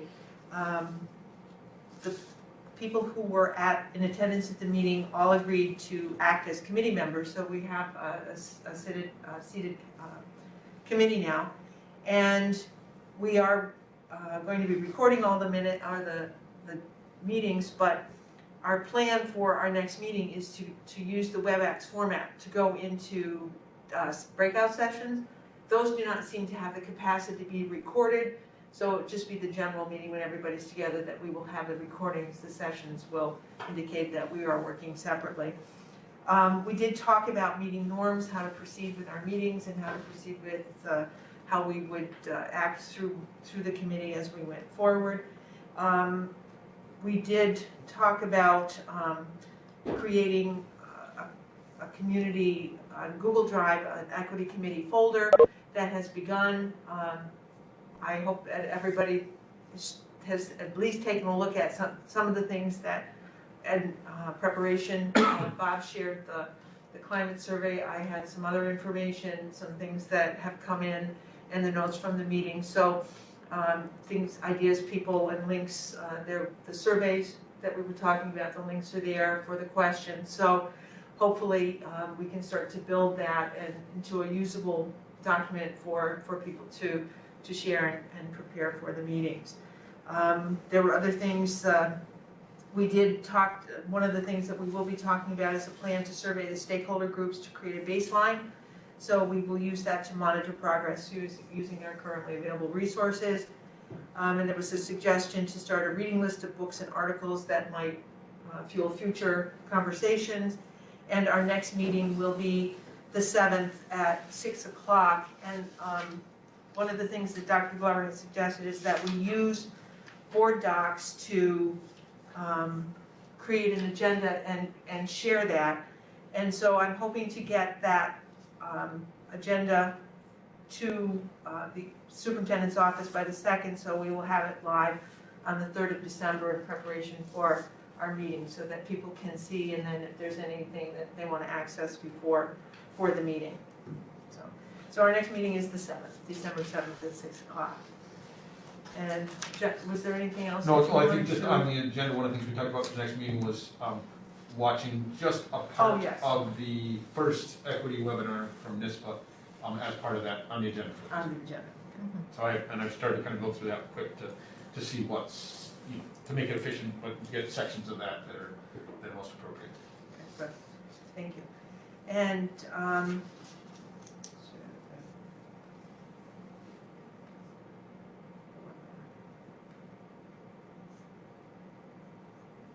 I don't forget. And in the policy committee, met the following Monday, November 8th, and we did take a look at, excuse me, 2 different pulse policy documents from Erie One BOCES, and you will see one of the policies here tonight on the agenda: privacy and security for students' data and teacher and principal data. And it's not a change to the policy, The policy language does not change at all. If you look at the policy, it's word for word. But what they did is they took out the moving parts. Their policies are now looking more like policies and regulations. And the two pieces that have been deleted, which was the Bill of Rights, the actual language that would go into the Bill of Rights, and then the reference to records retention and disposition schedule. So those things are movable, they change frequently, and anytime they would change, if they're written into the policy, it would require a policy change. So by deleting them from the actual policy, they've given us, we don't have to keep changing the policy to catch up to any changes in the regulations. So it's really the only change is that they have removed those two component pieces. One of the things we did talk about is their new required policy for Title IX and sex discrimination. And of all the policy things that I have looked at from Policy Pulse, this is the first time in the first paragraph they said, to consult your school attorney to make sure that things are lining up the way that they should. So Dr. Glover is going to be checking with them to see if they have any guidance or suggestion as to how to move forward with that. One of the things that keeps recurring is questions about how the volunteer coaches seem to operate and what oversight they need to have and what people have to have. So rather than try one more time to try and get that question, so we'll be working on language to add to the school policy 3150 school volunteers. So we will add a section on volunteer coaches.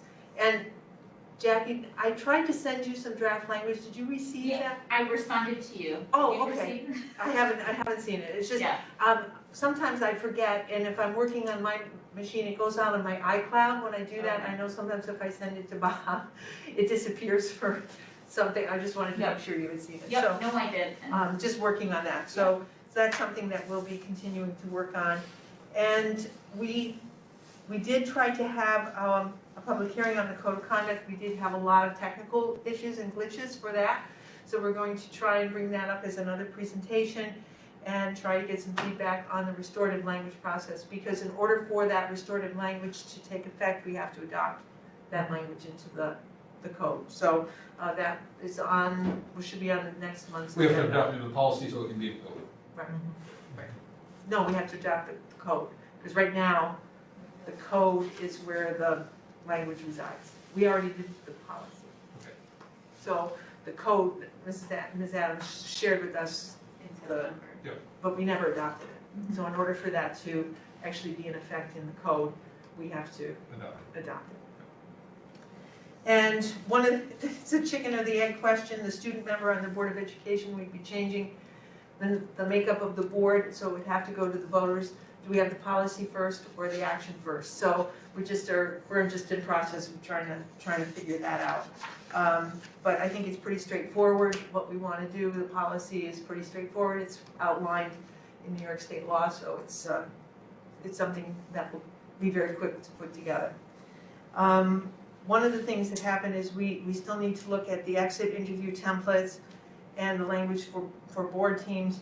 What had happened is Dr. Glover had created an agenda, but he didn't tell us about it, so I didn't see the material, and I'm not all that good at getting split screens and finding things. So that still is something that will be on the discussion. So our next meeting is December 7th at 6 o'clock. So those agenda items to the superintendent by the 2nd of December, so the agenda will be live by the 3rd of December.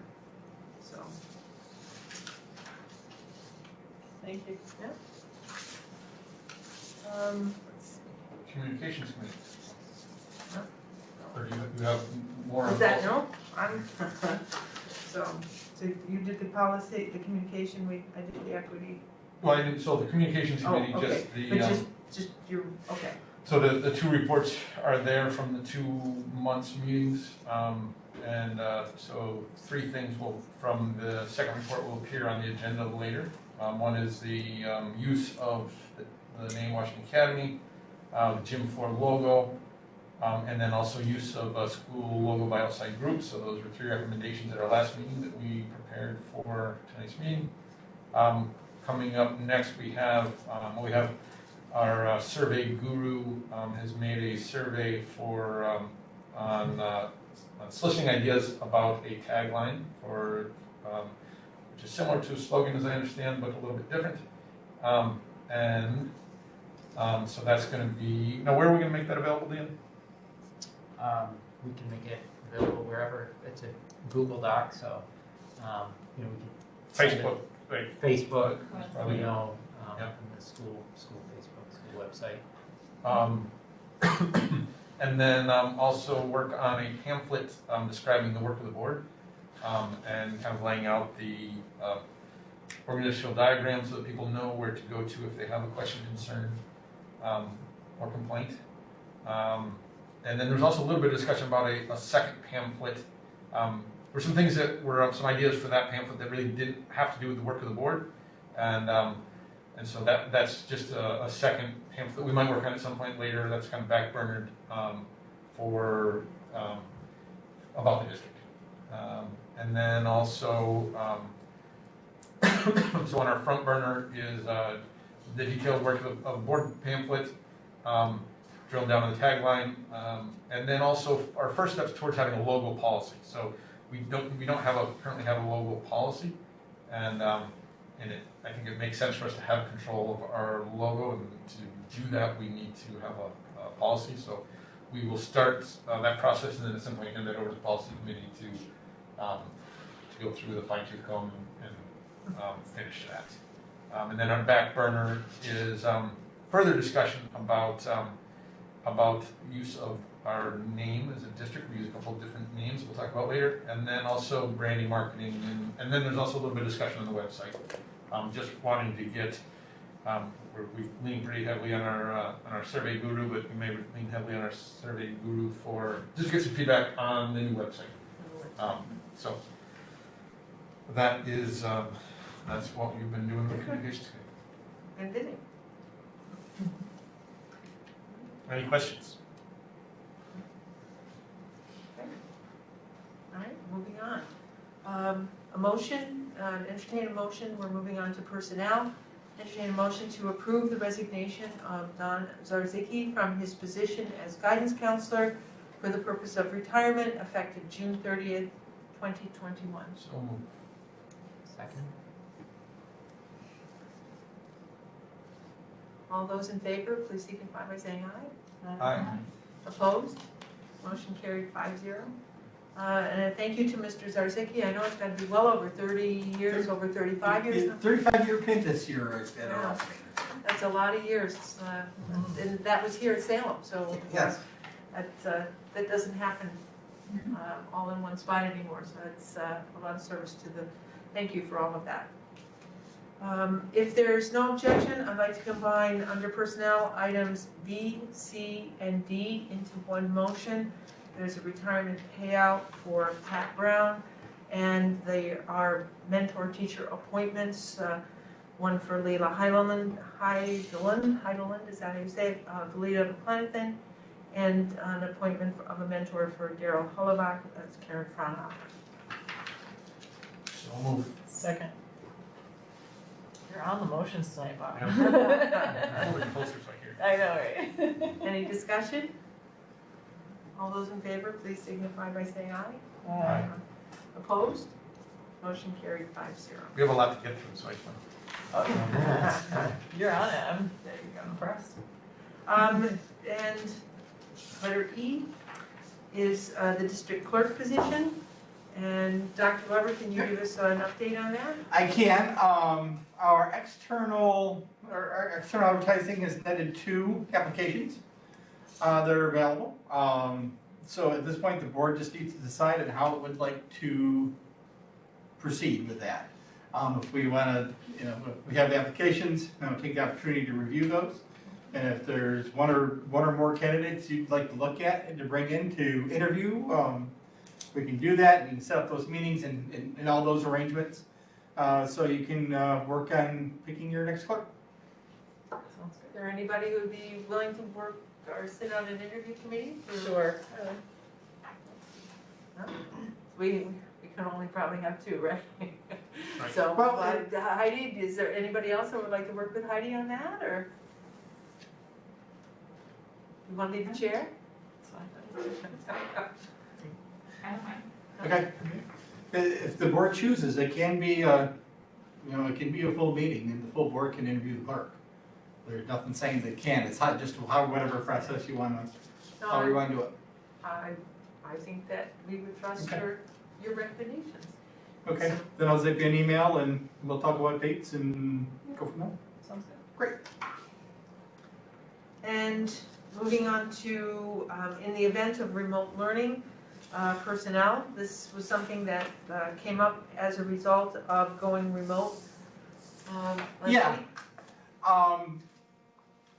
And when I get the call from the health department and they tell us we have a positive, we go through the whole contact tracing pieces and then they let us know, basically where we have to look at, we're setting for quarantining. And so when we had this one latest week thing went through, we haven't really formally talked about what do we do with some of our folks when it comes to that time where we aren't going to necessarily need a full workforce here in a remote setting. Last year, we just continued to pay people. We did have some other opportunities. Excuse me, I just kicked the table. We did have some other opportunities come up. A lot of it with the feeding program, because the feeding program was different last year. But we also did a lot of rotating of people through, so not everyone was up and exposed all at the same time and ebbed and flowed. This year, it's a little different. Not as much an emergency set. There's really three things we have at our disposal when it comes to, for that part of the workforce that we may not need when we get to a pause or a remote learning opportunity. One of those is nothing. We can have people continue to come in and have them do work and continue to work and support as they did, or kind of the part B of that is, or have them not come in and continue to compensate them. And there's actually, that may be part of that policy conversation coming up a little later. The next two items, B and C, really fall to some type of non-payment. There is, kind of the intermediary, the one we're all familiar with is being laid off. And that's, take the person, you actually go through the formal steps, you notify them, they're laid off, they don't get compensated from the district at all, they apply for unemployment, and then they're on unemployment for given time until we call them back into the workplace. In the middle, we can furlough. Now, furlough is not an educational law. It is not an educational law thing. It is actually a municipal thing. The state uses this with its state contracts when it has to reduce its workforce, and they furlough those folks. Furlough is kind of the middle. Everyone still gets their benefits, so if they have health insurance benefits or they still maintain those, they just don't get their daily wages or their salary pieces. So it's not quite being laid off, but it's not quite working full time either. So they would get their benefits, but no pay, and they can't collect unemployment? Yes. Okay. But most of our service union, at this particular point in time, that They don't get They don't benefits. get benefits. they don't get So- benefits. So they're not the getting furlough, benefits or paid? would not be, there's a lot of things to consider. Yeah. Definitely. In the furlough piece, for folks still that aren't getting the health insurance piece, there is an HRA that they have as part of the contractual agreement that is a benefit they still have access to in a furlough setting, though it's not a full health insurance. So when the next time comes up, because it's coming, don't know when, but next time it happens, it's how do we want to handle this for short term, middle term, long term, and what do we consider those three terms? For a week. This was a week. This was a short one. So there, it's okay. So we'll continue to have part of that workforce continue to come in. That other workforce we'll do something different with. In a short-term setting, is it just continue to pay those people, or is it look at that furlough in that middle ground? It's for a short term. What if it's 2 weeks? What if it's gonna go beyond 2 weeks? Just so we have an idea of when this happens, I know what direction I can go to get things started, because it's literally, I can walk in the door tomorrow morning at 8 o'clock and, good morning, Kathy, and she can say, this is what you have, and we could be right back into this tomorrow. It literally happens that fast, which makes notifications difficult when everything happens that fast. So if I have kind of preset in place, we can notify the units right up front and say, in the event of a short-term closure, 1 to 2 weeks, this is what we'll plan to do. In a closure longer than 2 weeks, this is what we plan to do. Or in a 1 week closure, it's this. From 2 to 3 weeks, it's this. 3 weeks or longer, it's this. It's just so we can have so everyone's on the same page, so the board understands what I'm doing when I get started. I know where the direction of the board is to work with these things, and then the folks who work for us have that understanding of what's coming based on what the situation is. Well, I've had a week to think about what happened and the fact that we didn't have an articulated plan. Mm-hmm. And one of the things that I think is very, very critical for us is that we identify what our staffing needs are. So not necessarily what are we going to do with each individual group, but what are we going to need? What are our basic needs to make sure that we're meeting our operational responsibilities? Taking a look at all of the people who are here in our organization. We're taking a look at the teachers union, we're taking a look at the service union, the non-union people. We'd have to take a look at all of those component parts and know what you need in order to operate remotely. Because, we're not closing. The school is still going to be going on, and it would be hopeful the school buildings aren't sick. So if we could still have our teachers in here, what is it that we're going to need in order to staff those particular components of what we can do? And I think only then can we really understand exactly what it is that we need to do. And I think, don't worry about, at this particular point in time, I don't think it's a money issue. I think for me, it's a staffing issue. And one of the things that cannot happen is we cannot furlough, we cannot lay off workers unless it's a board action. So we have to have a good plan, we have to articulate what that plan is, and it has to be done by a board initiative. So we have to have this plan. So I think it's really critical that we have the information in order to do this. So I would like to see that staffing need, and you're right, it's looming. It's looming large, the fact that we may have to deal with this remote issue again. So you have the bones of a plan for hybrid, transition, and remote coming up for discussion.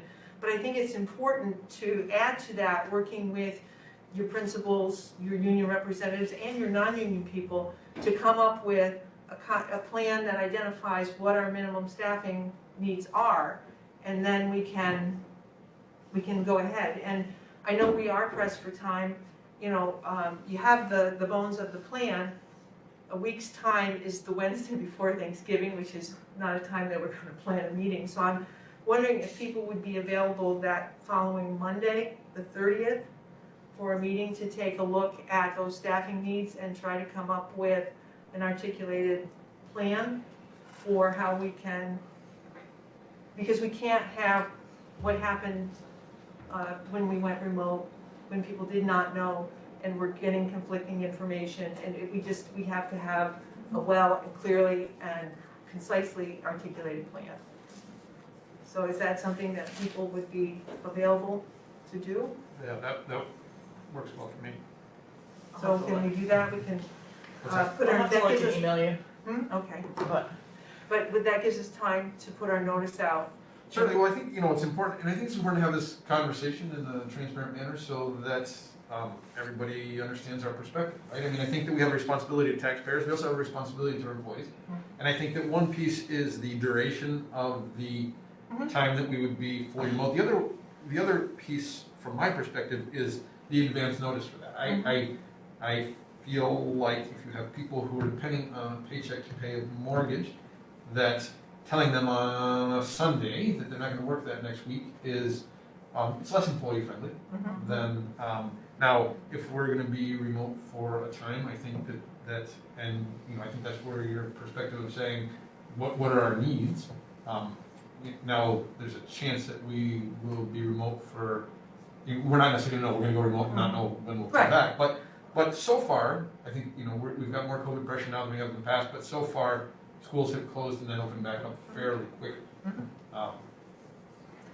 But I think maybe 100%. I mean, that, you know, this is something that really started coming up back in the spring, and just never advanced to where where we had a plan. And I think that so yeah, I think Monday makes a lot of sense. And I think it's critical to involve the component because all your staff, because I don't know what it takes to run a transportation hub. I do not know what it takes to run a cafeteria. I mean, I can't make those determinations about what kind of staffing or what we should do with the people in those situations. So I think it's critical that we have feedback from them in this plan for what we would need to go forward. And longer closures, we may need more people for, you know, lunch distribution, breakfast. Exactly. I mean, it just depending on the length of time, I think that's an important thing to And I figure out. personally, I mean, we knew we were going to try and go for a week.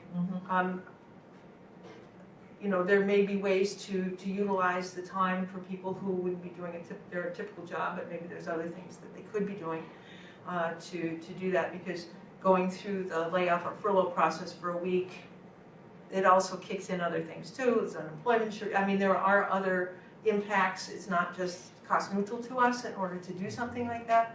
So I think we just have to be careful and mindful, you know. But the problem is, as Bob says, you know, it's a rolling date. There's nothing fixed about it, you know. So, but I do think we have to take a look at our tolerances too, as far as, you know, how long we can go in the short term and the long term. But I do think we have to, good, bad, or indifferent, we have to articulate it. Agreed. And, you know, as said about the other plan, with the information that we have now, we have to make a decision. And if it has to be amended or changed, well, then that's what happens. But we need to do that, so. So it'd be useful to have for that meeting to have some partial budget information of, okay, is the juice worth the squeeze? What are we gonna get, right? What would be potential savings? And what are associated costs? And, right, because we know there's downside. Yeah, there is. And so what, you know, the upside has to, we know there's enough upside to.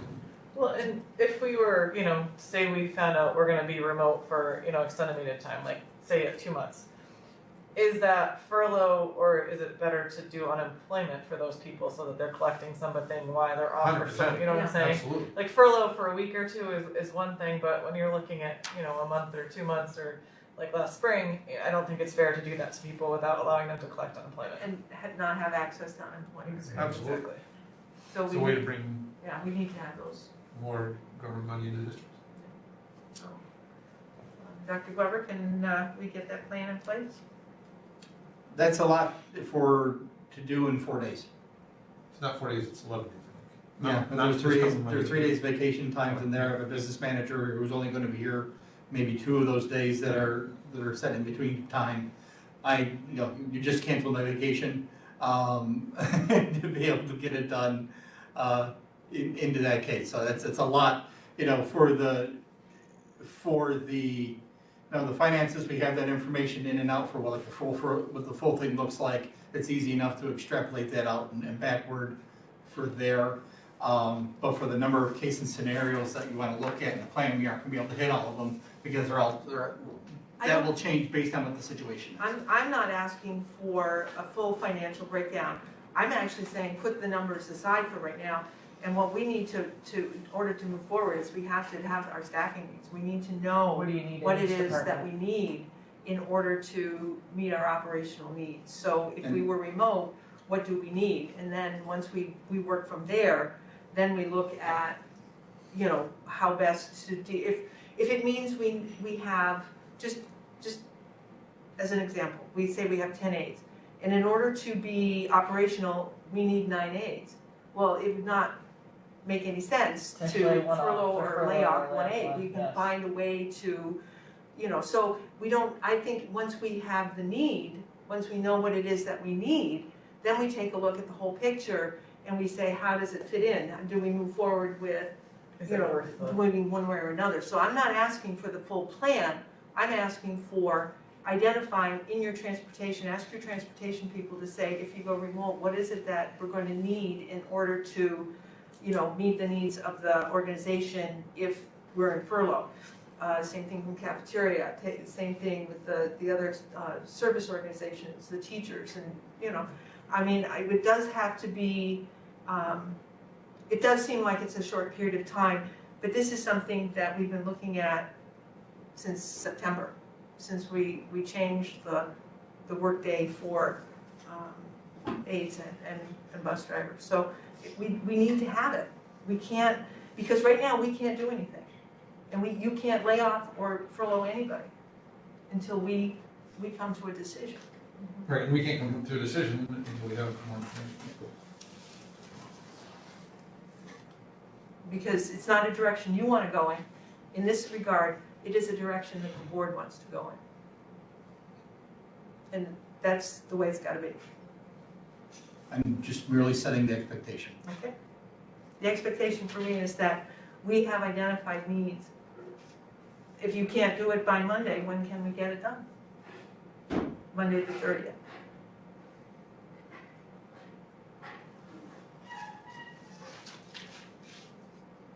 I'll have to check with my supervisors and get their feedback to see what time would be reasonable. And it doesn't have to be perfect, but it just needs to be a framework for us to start with. Okay, noted. Thank you.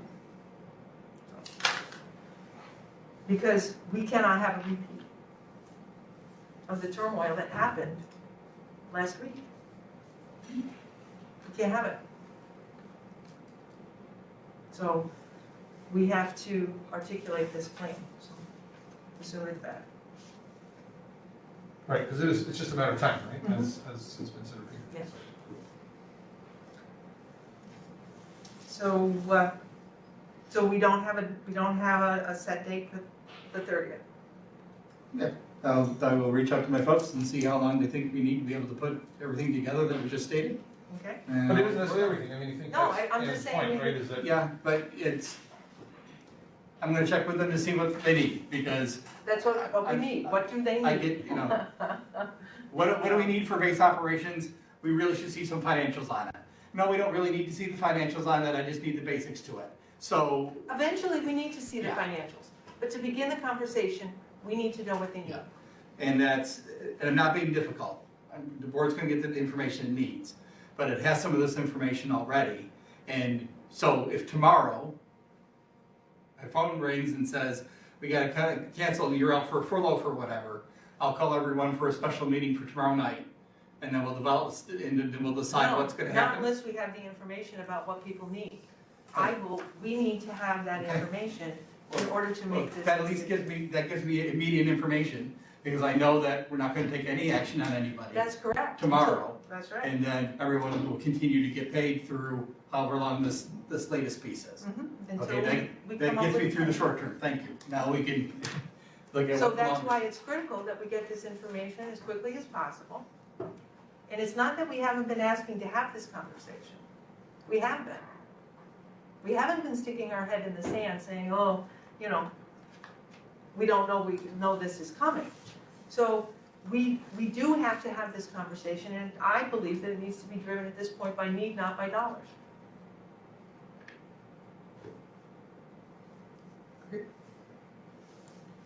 So, 10 and 30. Okay. And moving on to new business, corrected tax bill. A motion to approve a corrected tax bill in the amount of $301.39 issued to Mark Madison due to the fact that the inventory was placed on parcel in error. The parcel is vacant land. This error is an essential fact as defined in real property tax law. So moved. Second.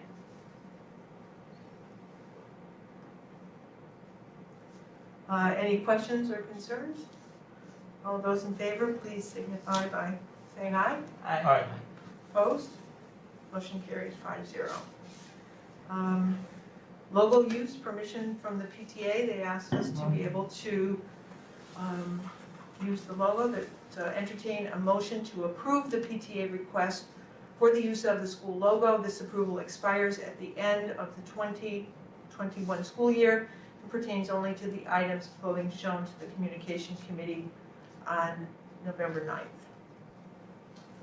So moved. Second. All those in favor, or any discussion? Is this something that you wanted to talk a little bit about, the process with the communication committee? Well, we felt that students were going to benefit from this. I think it heads in the direction of where our policy will head. Maybe not exactly, but what we talked about was the clothing. I know that they're interested in some other items, but I think that it seems like a reasonable midway point.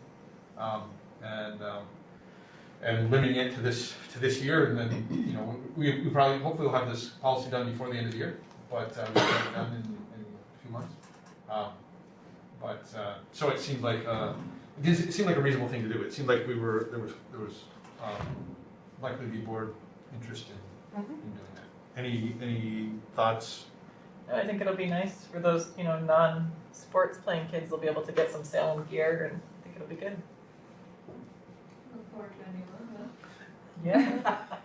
But it'll do for a year. I guess one question was whether the logo that had been given to them was without words, and now the words, I think they intentionally left that off, I think- just because they didn't have approval, so that was kind of a way to have it be a different logo just for the mock-ups. right, and I think that's actually, that was never anything that had been board approved anyway, and so I think that's Yeah. still a pretty nice logo. I think just with that logo is Yes. appropriate. Yep.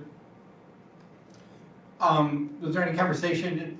It's hard to tell with the screen because it's a projected color, but about the colors matching the colors that the board's never really approved the color matches.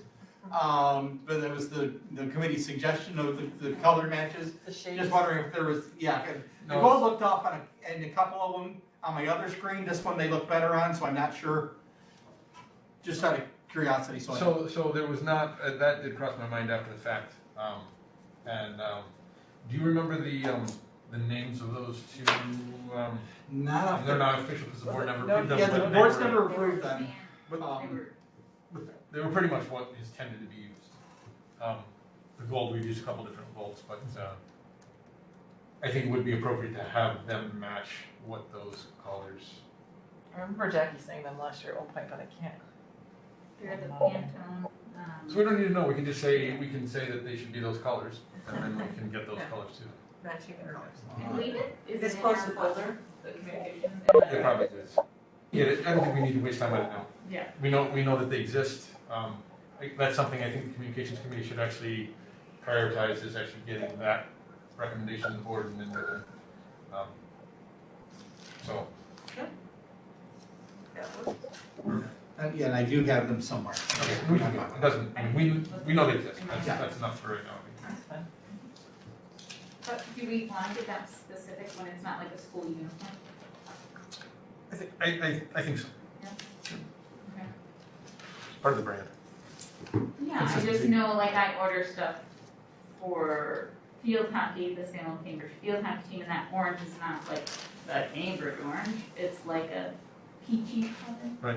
So, Just food for thought, since it's not our, like, a uniform. Right. Like, I No. expect uniforms to all be the same shape from now on, but So do you consider the color part of the logo? Because to me, the logo was just the imprint. The writing or. The right, I mean, the actual print. of the, so interesting, I never even factored in color as part of the logo. And I don't think color is part of the logo.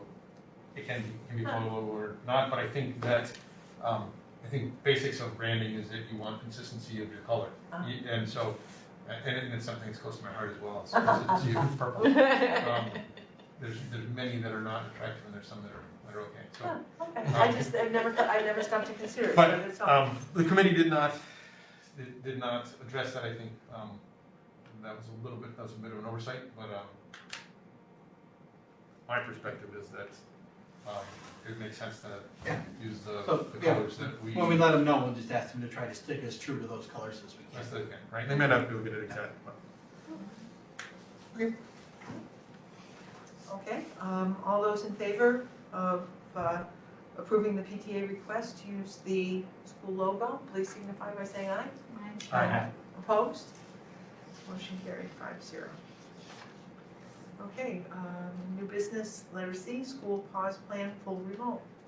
I really think we've talked about this back up at the beginning, We so. did, we actually did. No, you have the component parts, it's just it doesn't have the needs, and I think if we come back with those, that piece of information, I think we'll be in good shape. Okay, moving on to letter D. There was a little bit Oh, about I'm school sorry. reopening plan under that same, right, because I hadn't 100% understood the difference between that and the previous, right, but there is, Yeah. there were attachments to 9C, including the Yeah. reopening plan. There was this one, that you break It's the adjustment of Yeah. the construction in October. Yeah, the first conversation was about what do we do in the event with employees on the, for the layoff, the furlough, that was the first piece. The second one is the instructional one. So we really kind of had that conversation when we talked about the email up at the beginning, into there. This will tie into the previous one for, and that idea of what is that baseline that we're gonna need for folks, and for the next one.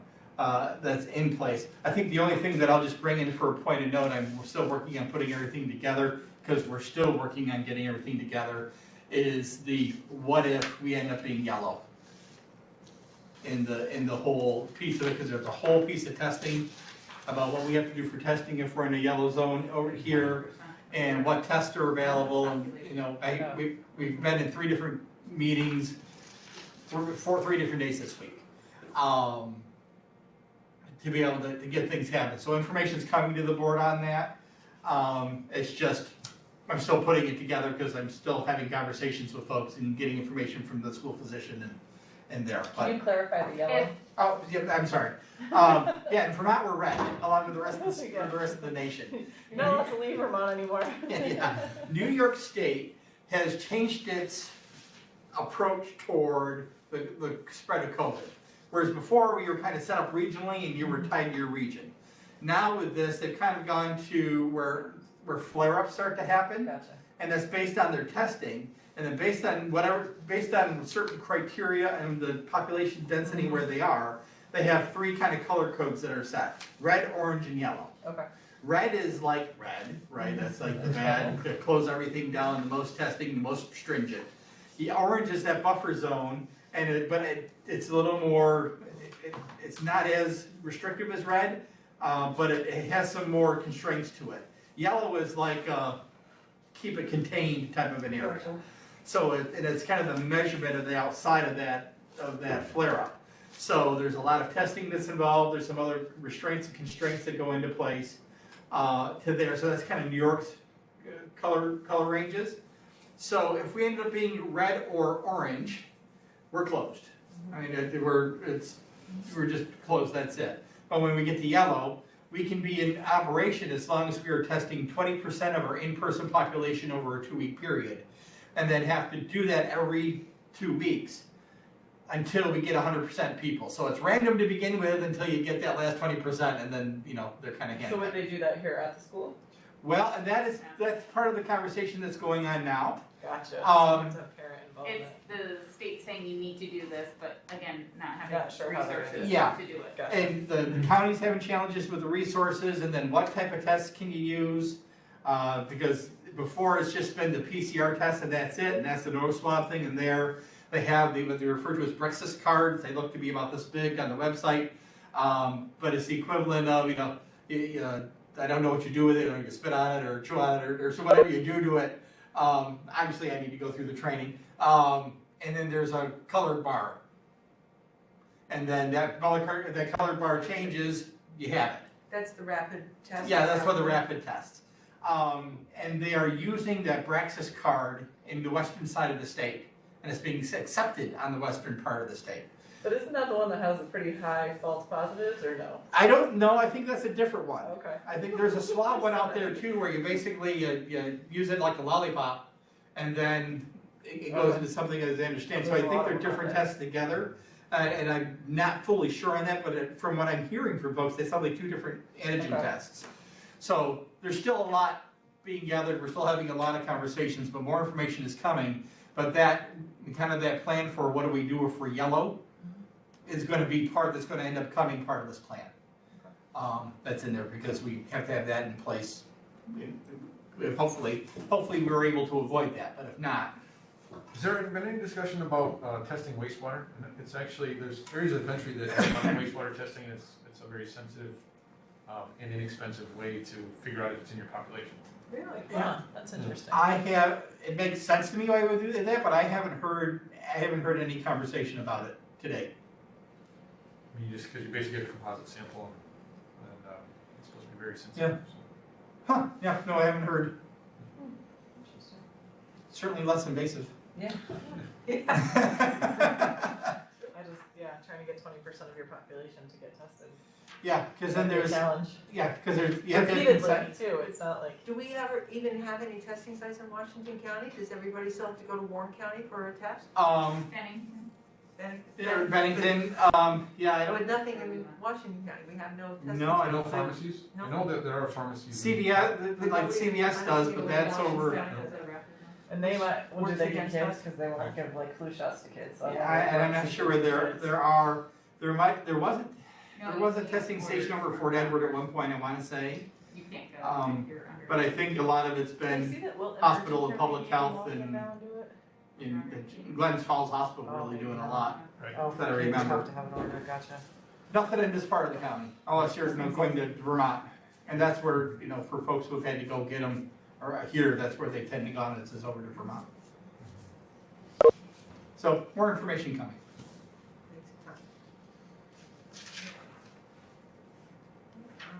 Moving on to. Our logo. The gym floor logo. A motion to approve the letter S as the logo for the gym floor. A motion for that? So moved. Second. So we had discussions actually back in the spring when Jackie was our chairperson, that we talked about either using the other logo that we just approved for PTA, or using the letter S. There were some questions about gender equity and the logo, and then also we were talking about updating the logo, and that was going to be a little bit more involved process.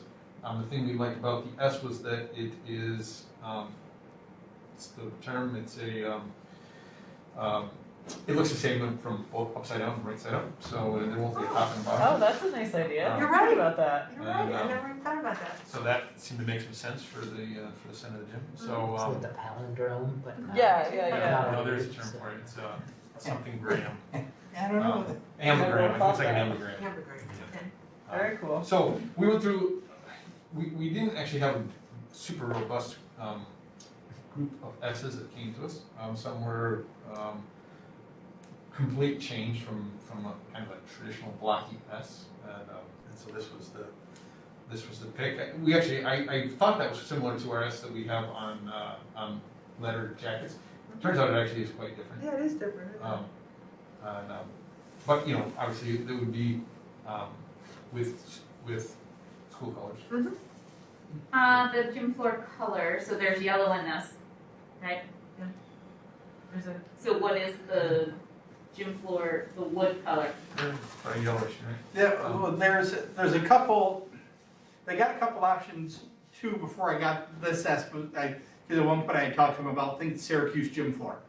and then do something with that. I think we have some options in design to make sure that that yellow in the outside stands out, whether we put it in, like in a white circle. Or, one of the things that we had talked about is actually making the S larger than like the circle is now. So it takes up a little more of the gym floor, but so the circle would be in the S more than into there. And if it's a little bit larger, it will show up a little better, there. So I'm gonna ask, back to the architect's asking with this S, to drop a couple options so we can see them and see what they look like and then go from So I there. think it's not so urgent that we need to make this decision tonight, actually. I think the communications committee narrowed down to a letter and a letter basic type. Yep. I would propose that we postpone this decision to a future meeting and get some more detail on that, right? Because we don't need to make that decision tonight, we need to make it soon. Yeah, I can't remember the drop dead that I It was, gave folks, it was- it's coming up. No, we wanna use the S. I just think we need to be careful, because, I mean, we had some yellow on that floor, and I know it changes, you know what I mean? no, it's a good point. Discoloration changes over time. Yeah. Because one of the things that we haven't talked in committee or et cetera, all is about with that gym floor surface, and kind of hanging with, some of the conversations that that group has had, is looking at staining the floor differently in places rather than painting. Mhm. So in places where it could be a lighter stain versus a darker stain, I mean, it started super light, I mean, in '87 when that was Yeah. fresh, it was. And very- we anticipate, Eventually turned we into- anticipate this being lighter once it comes up. Staying later, you mean? Yeah, I mean, yeah, later we for 30 anticipate the years. floor being lighter once we get it sanded off, but also when it gets restained and redone, the floor to be lighter itself too. I was just saying, the floor was very light, I mean, when it was originally done, right, 30 years in, it's not light, but it was light for, Right. it's, I mean, it really impacts the lightness of the whole gym. It's just gonna depend on what, how far that all is Yeah, seeped light. into the wood. Getting new lights in there. Yeah, There will be when they light. recently just redid the Arlington gym floor, the floor is a lot lighter, like the wood is a lot lighter than it was originally, or, the old floor, Right. so. So we have a motion to postpone the decision until the question of floor color and accent colors are resolved. I made the motion, do we have a second for that? Okay. So we will carry this until we have, Should we vote? oh, I'm sorry, thank you. All those in favor of the amended motion, please signify Or by postpone saying it. aye. Or postpone the motion. So I can't say amended, I have to say postpone. Yeah, because I don't think we changed the motion, we Okay, just all right. postponed All the right. decision on it. All right, thank you. All those in favor of postponing the decision, please signify by saying aye. Aye. Opposed? Motion carried 5-0. All right, and this is also one calling for action, so if there is a motion that the Board of Education clarifies the name Washington Academy and Salem Washington Academy to refer to all grade levels, pre-K through 12, and directs the superintendent and his designees to use the name accordingly. So moved. Do we have a second? Second. So, there was, this came up twice back in the spring about, this was because of the webpage. So twice the communications committee in the spring had the discussion and felt like there was consensus that Washington Academy referred to the whole shoot match. And then, but when we would check back, the website either didn't get changed or got changed and then got changed back to referring to 7 through 12.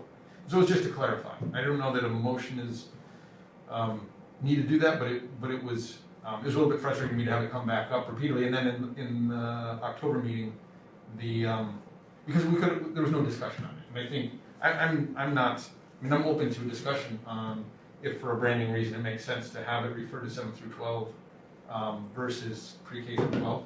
I'm open to that discussion. The discussion was never brought up. And I think that, for 230 years, it's referred to, for most people, it's referred to every grade level. And so just wanted that. Then I kind of realized really the board is the better place for that decision than the communications committee. So that's where the board was unanimous, the committee was unanimous in its recommendation. It Well, was just to clarify, because there's been some confusion in recent years, and this was just creating more confusion if there were different folks thinking different things, so. well, the academy typically and historically has meant upper education. But historically here, I think, based on what my in-laws, who would be in their 90s now, told stories about Salem Washington Academy, they had kindergarten all the way up through grade 12, and it referred to the entire school, and there was no change in the name until they started consolidating districts, and that's when things started to change. So historically, for me and my husband's family, that school the Washington Academy is always referred to all grade levels. It's been the whole school. So that's a historical perspective that I can share from my family. So. And I would concur. And I think there was also some discussion about how we'd be listed on like state ed. Right, and I tried to stay away from that, because Yeah, I think that's I all, agree. That's a different discussion. because exactly, and it's a good point, because I think that is something that the communications committee would likely take up, but I didn't want that to muddy these waters, because I feel like this was pretty clear cut, and that will be, there's gonna be some work that needs to be done to understand that better. How are they different waters? This has 230 years of precedent, and that requires forms to be filled out and a request to be made to the state ed department. So one is the way we use it, and then another one is what it legally means. And so I see them as, one's very clear cut and simple, and I think that's where we kind of, struggled a little bit with, just trying to clarify. I think that to me this is super clear cut, that there were, a small group of people who recently started using this term differently.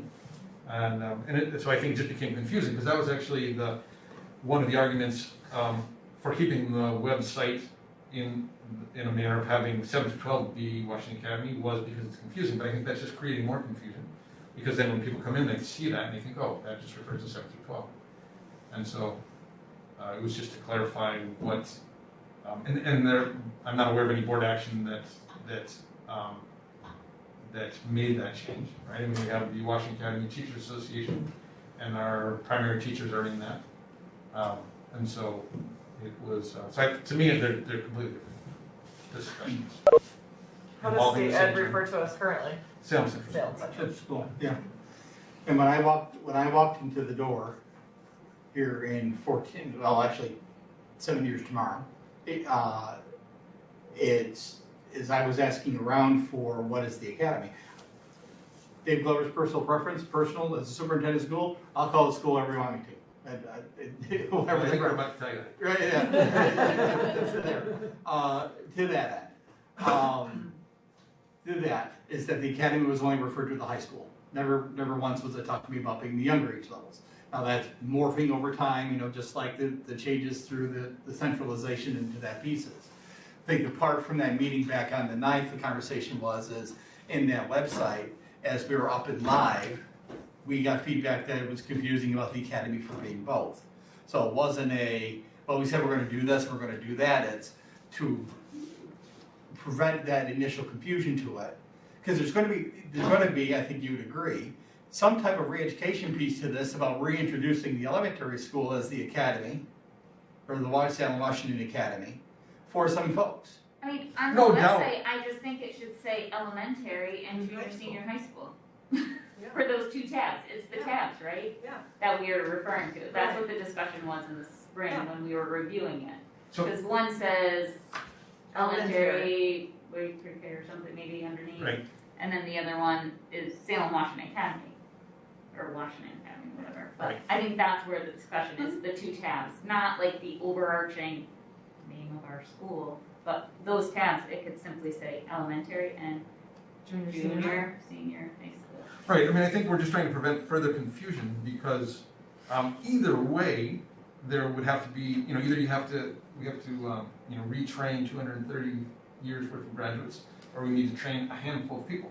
And I would argue that those 230 years would carry more weight than a couple people who were confused. And I don't think it's the legal name, but I do think that it's a nod to the history.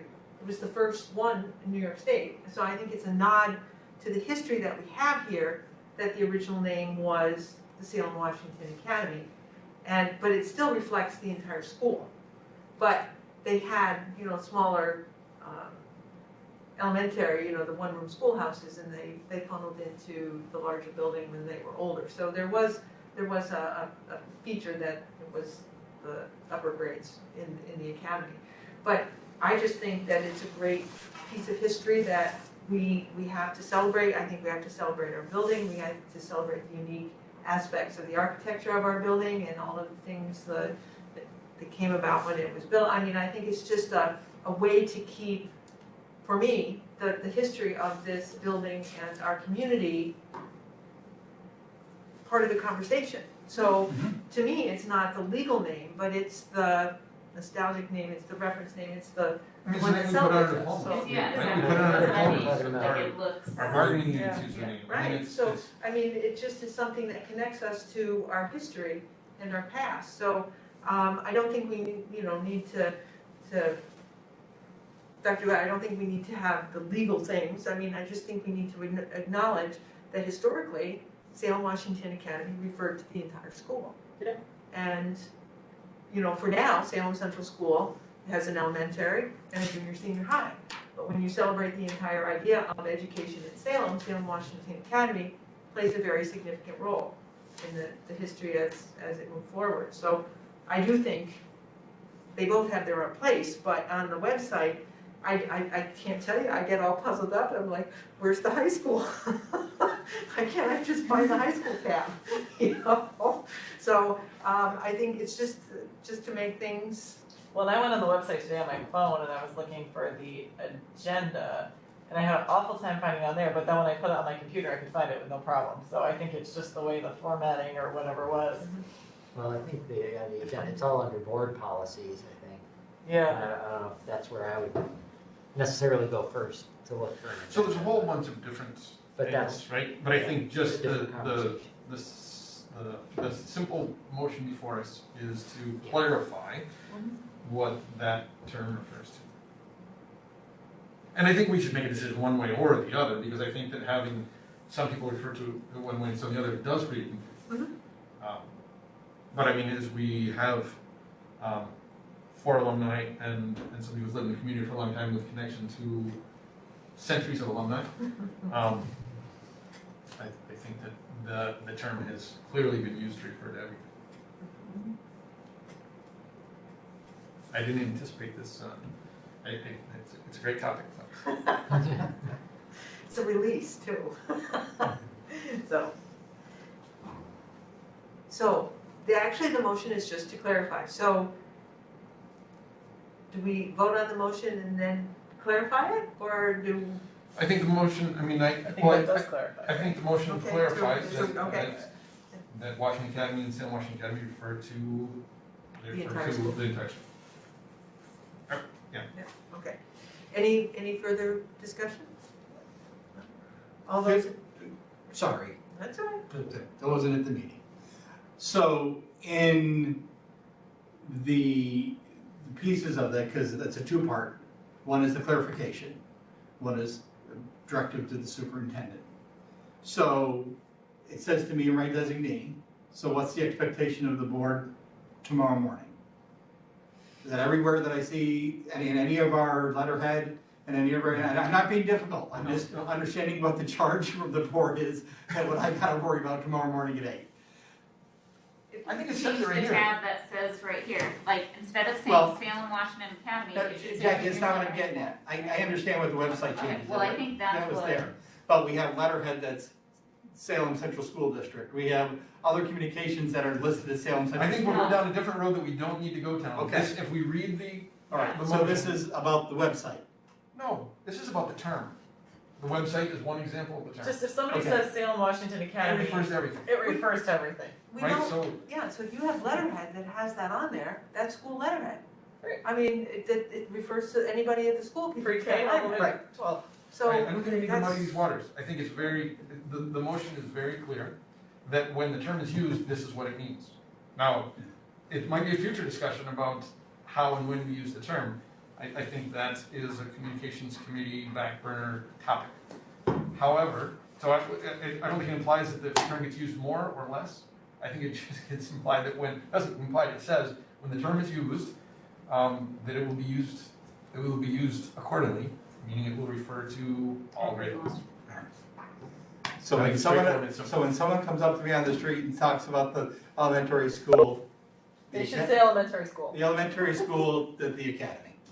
it is, yeah. Yeah, okay. Or, It is well, part of nobody it. calls it the academy, but, Yeah. we just say the elementary school. I mean, I think that there would be no, yeah. All right, I'm just, There's no expectation to replace the name. It's just Okay. that when it's used, it does refer to the entire school population. thank you.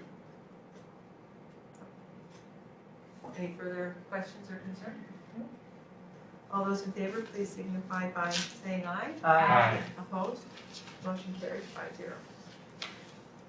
Okay, moving on to policy review. There are 3 policies listed here. There are just for discussion purposes.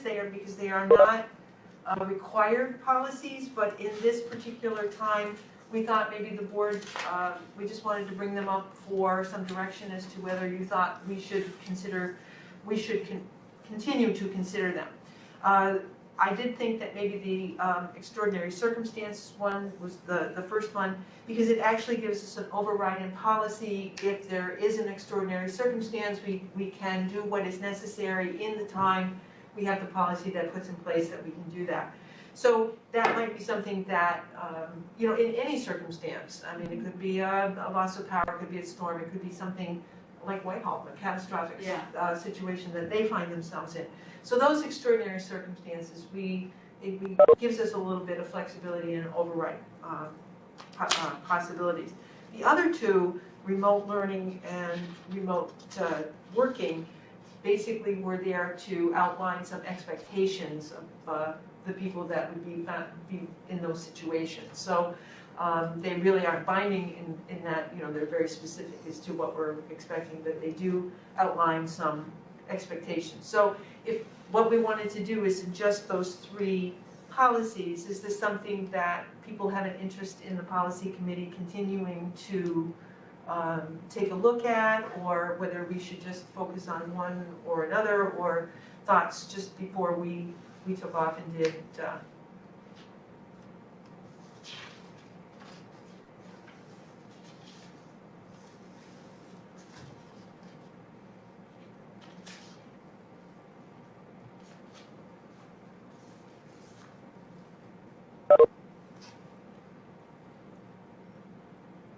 And, if you want to take a minute to really think about that, because we didn't put that in, that was really what the discussion was going to be. If people want to take a look at them and maybe forward your ideas to us, and we can incorporate them into the next policy committee agenda. So if people would consider that, and if you have thumbs up, thumbs down, or we think it's necessary, they're not required. Okay. So maybe more is less. Less is more, Yeah. Sometimes you don't want to get too specific. I mean, I understand it, because the more constraints you put on something more narrowly you define something, the more boxed You you don't know what are that by those circumstance may be constraints. or So, may need. just food for thought. How to move forward. So, and then D is actually on the agenda for action. So I'd like to entertain a motion to accept the first read of policy 5676, which is privacy and security for student data and teacher and principal data. And what that does, it removes the language that I talked about earlier. It's not a change in the policy, it just removes the movable parts, the changeable parts, so to keep it from having to have policy update all the time. So, Second? Any further discussion? All those in favor of accepting the first read of the policy, please signify by saying aye. Opposed?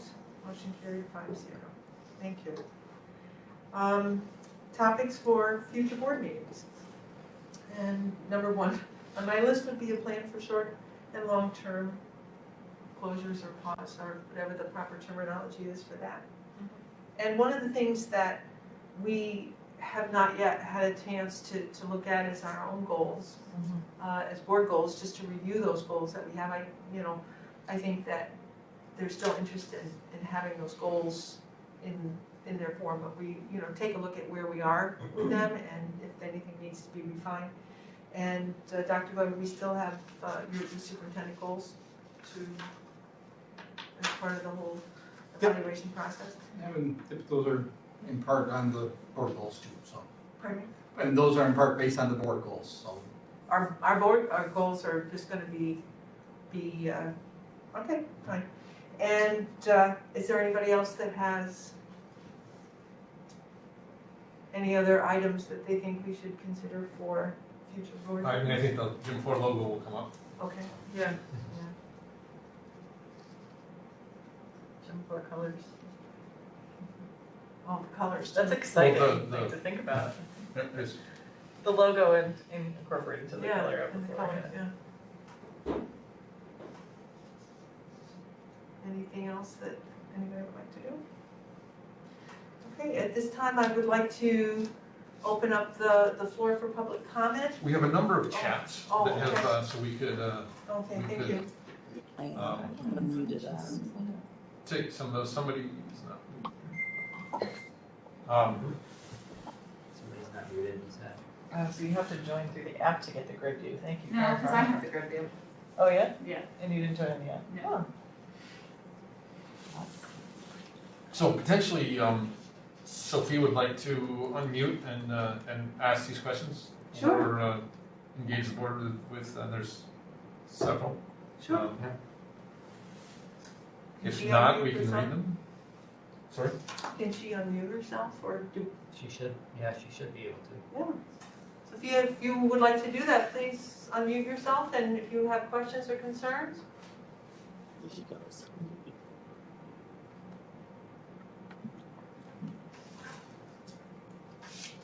Did you unmute Sophia or did Sophia unmute Sophia? I think it's. She seems to be unmuted, but I don't hear her. Yeah, she's unmuted, but. You want to read those chats, Ian? Sure, hold on one second. Oh, there she is. It's actually Heather. Oh. Let's see. Heather, do you want to ask those questions or do you just want us to read them off the chat?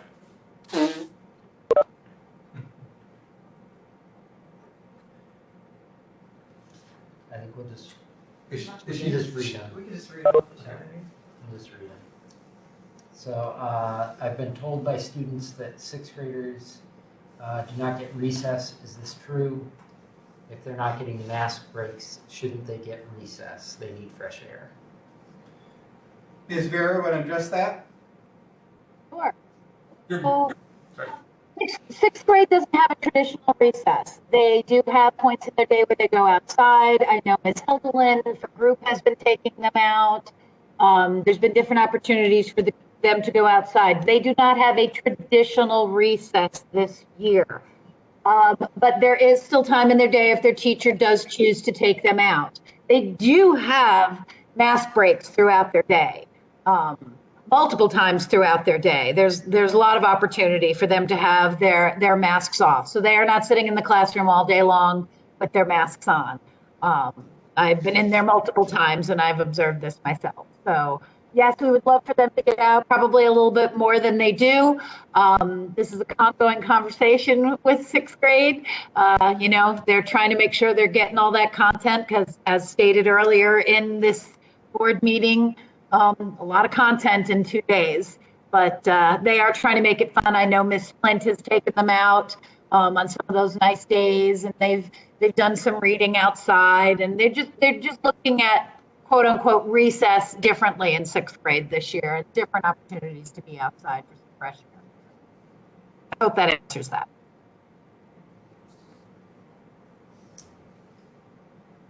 So, Perfect, and then there was another comment, maybe? yeah, there's another. Is there any way to have some sort of pre-training for fall/spring sports?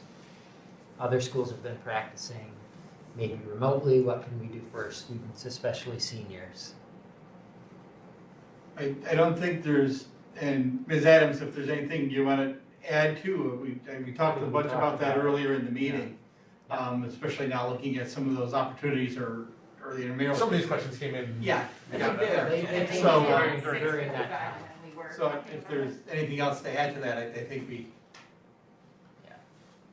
I just would add that we are working. Mr. Zarzicki regularly has athletic director meetings, and there's a lot of conversation about that. And I think there's a fine line. There's I apologize. I would have to give the specifics on it, but there's a kind of a fine line between when you can practice in season, out of season for certain sports. But I know there's been talk of just doing general workouts, kind of like open gym type of a workout where it's not necessarily a softball practice or a baseball practice or a basketball practice. But obviously, a lot of those kids may show up. So we are working on that. Again, it's a lot of the guidelines similar to what, not to repeat what we had talked about earlier and Dr. Glover covered. Some of it is also, if we were having a workout, the sharing of equipment, social distancing, all of those safety components make, the number of kids that could be there, they most likely would have to be 12 feet apart. Are those different than what our PE requirements? Those are all the fine details that we just want to make sure we get right. So those are all conversations we're having.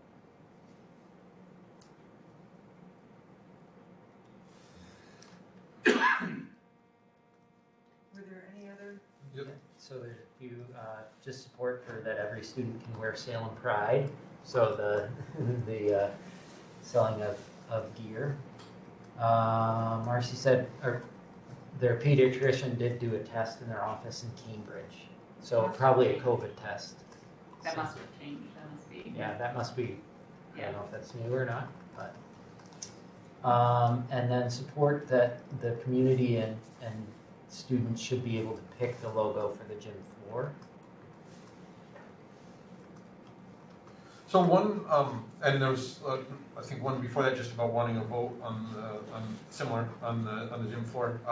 So one possibility would be, and we actually had talked about that,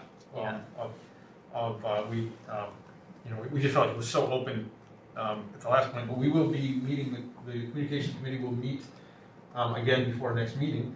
And so, potentially we could, people could come and actually share thoughts with us, then we could share with the board. So, right, because that decision hasn't been made yet, so people could still have their voice heard. And so, as always, people are welcome to come to the communications committee meeting. And this would be an incentive for those who want to opine on the gym floor. So. And I think those are all the questions. The other question was answered. Well, there was, so Julie Myler's question may need some clarification. So the question was, It was answered. oh, she said it was. Okay. Yep, she Yeah, came back she and said it. said, Perfect. never mind. I can only pick up the bottom part of the chat. I'm not, I can't You scroll can for some reason. My formatting is all off. I couldn't Yeah. even see the chat till I hit it at the bottom, and then we have to really scroll down to see it. And So I feel bad. I didn't even know they were there. expanded mine. I have the picture of all of us, and both. Yeah. I don't know I ended why. up. Charlie was on that. Not looking. Is there anybody else from the public at this time that, And Has I any- do. Brenda? Yeah? Yes, Hi. I do. Hi, guys. A couple of things. One thing I wanted to clarify was, in March, when we were delivering meals and stuff, no bus drivers missed a day. Just putting that out there with the prior discussion. And several aides and bus drivers also came in and volunteered time to make sure we got the job done. It was important that these kids got fed And we all just stuck together because we knew that there was a situation we had to get done.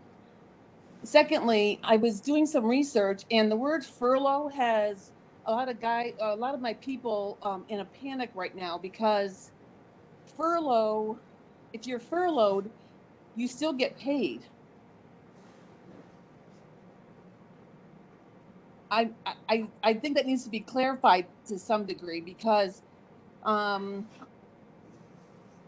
if you know what I'm saying, like, they're freaking out because they're hearing that if you're furloughed, you don't get paid, and that's not necessarily the case, I don't believe. I just think we need to get that clarified, so that, because tomorrow rumors will spread, and I don't know how to answer those questions. Those are good questions, and you're right, those are things that we need to be very clear about. Thank you. Thank you, Brenda. And Any thank you other, for turning your camera on. I love when people have their cameras. yeah, thank you for that. So any other questions or concerns that, I guess I want to make one comment if I could. I'm not comfortable on camera, so sorry. You won't see my face, but I am in here. I really appreciate the in-person. I know we discussed about maybe having more time for certain groups of students, etc., in the beginning of our discussion, but I've been able to see some really positive across the board, from pre-K up to the high school, about having just that in person. Some schools have decided to maybe do the elementary just in person and do the high school remote, or make certain changes like that. But deep down, I feel that as I'm in the school, that in-person is important for every single grade. They do benefit from that social piece. You know, education is social. And so that social piece across the board in every grade, I feel, is really important.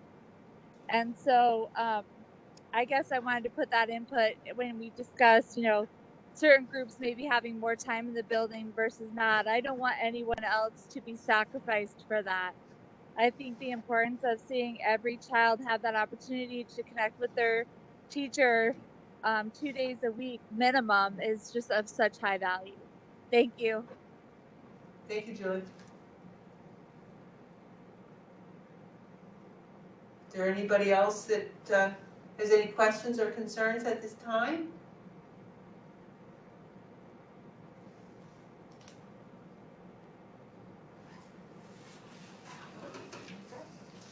All right, so we'll close the public audience, and and I'd like to entertain a motion to move into executive session for the discussion of employment history of a particular person. Correct, Dr. Yeah, Is that, for the employment history of particular persons, for purposes of employment and discussions involving proposed and pending litigation. pending litigation.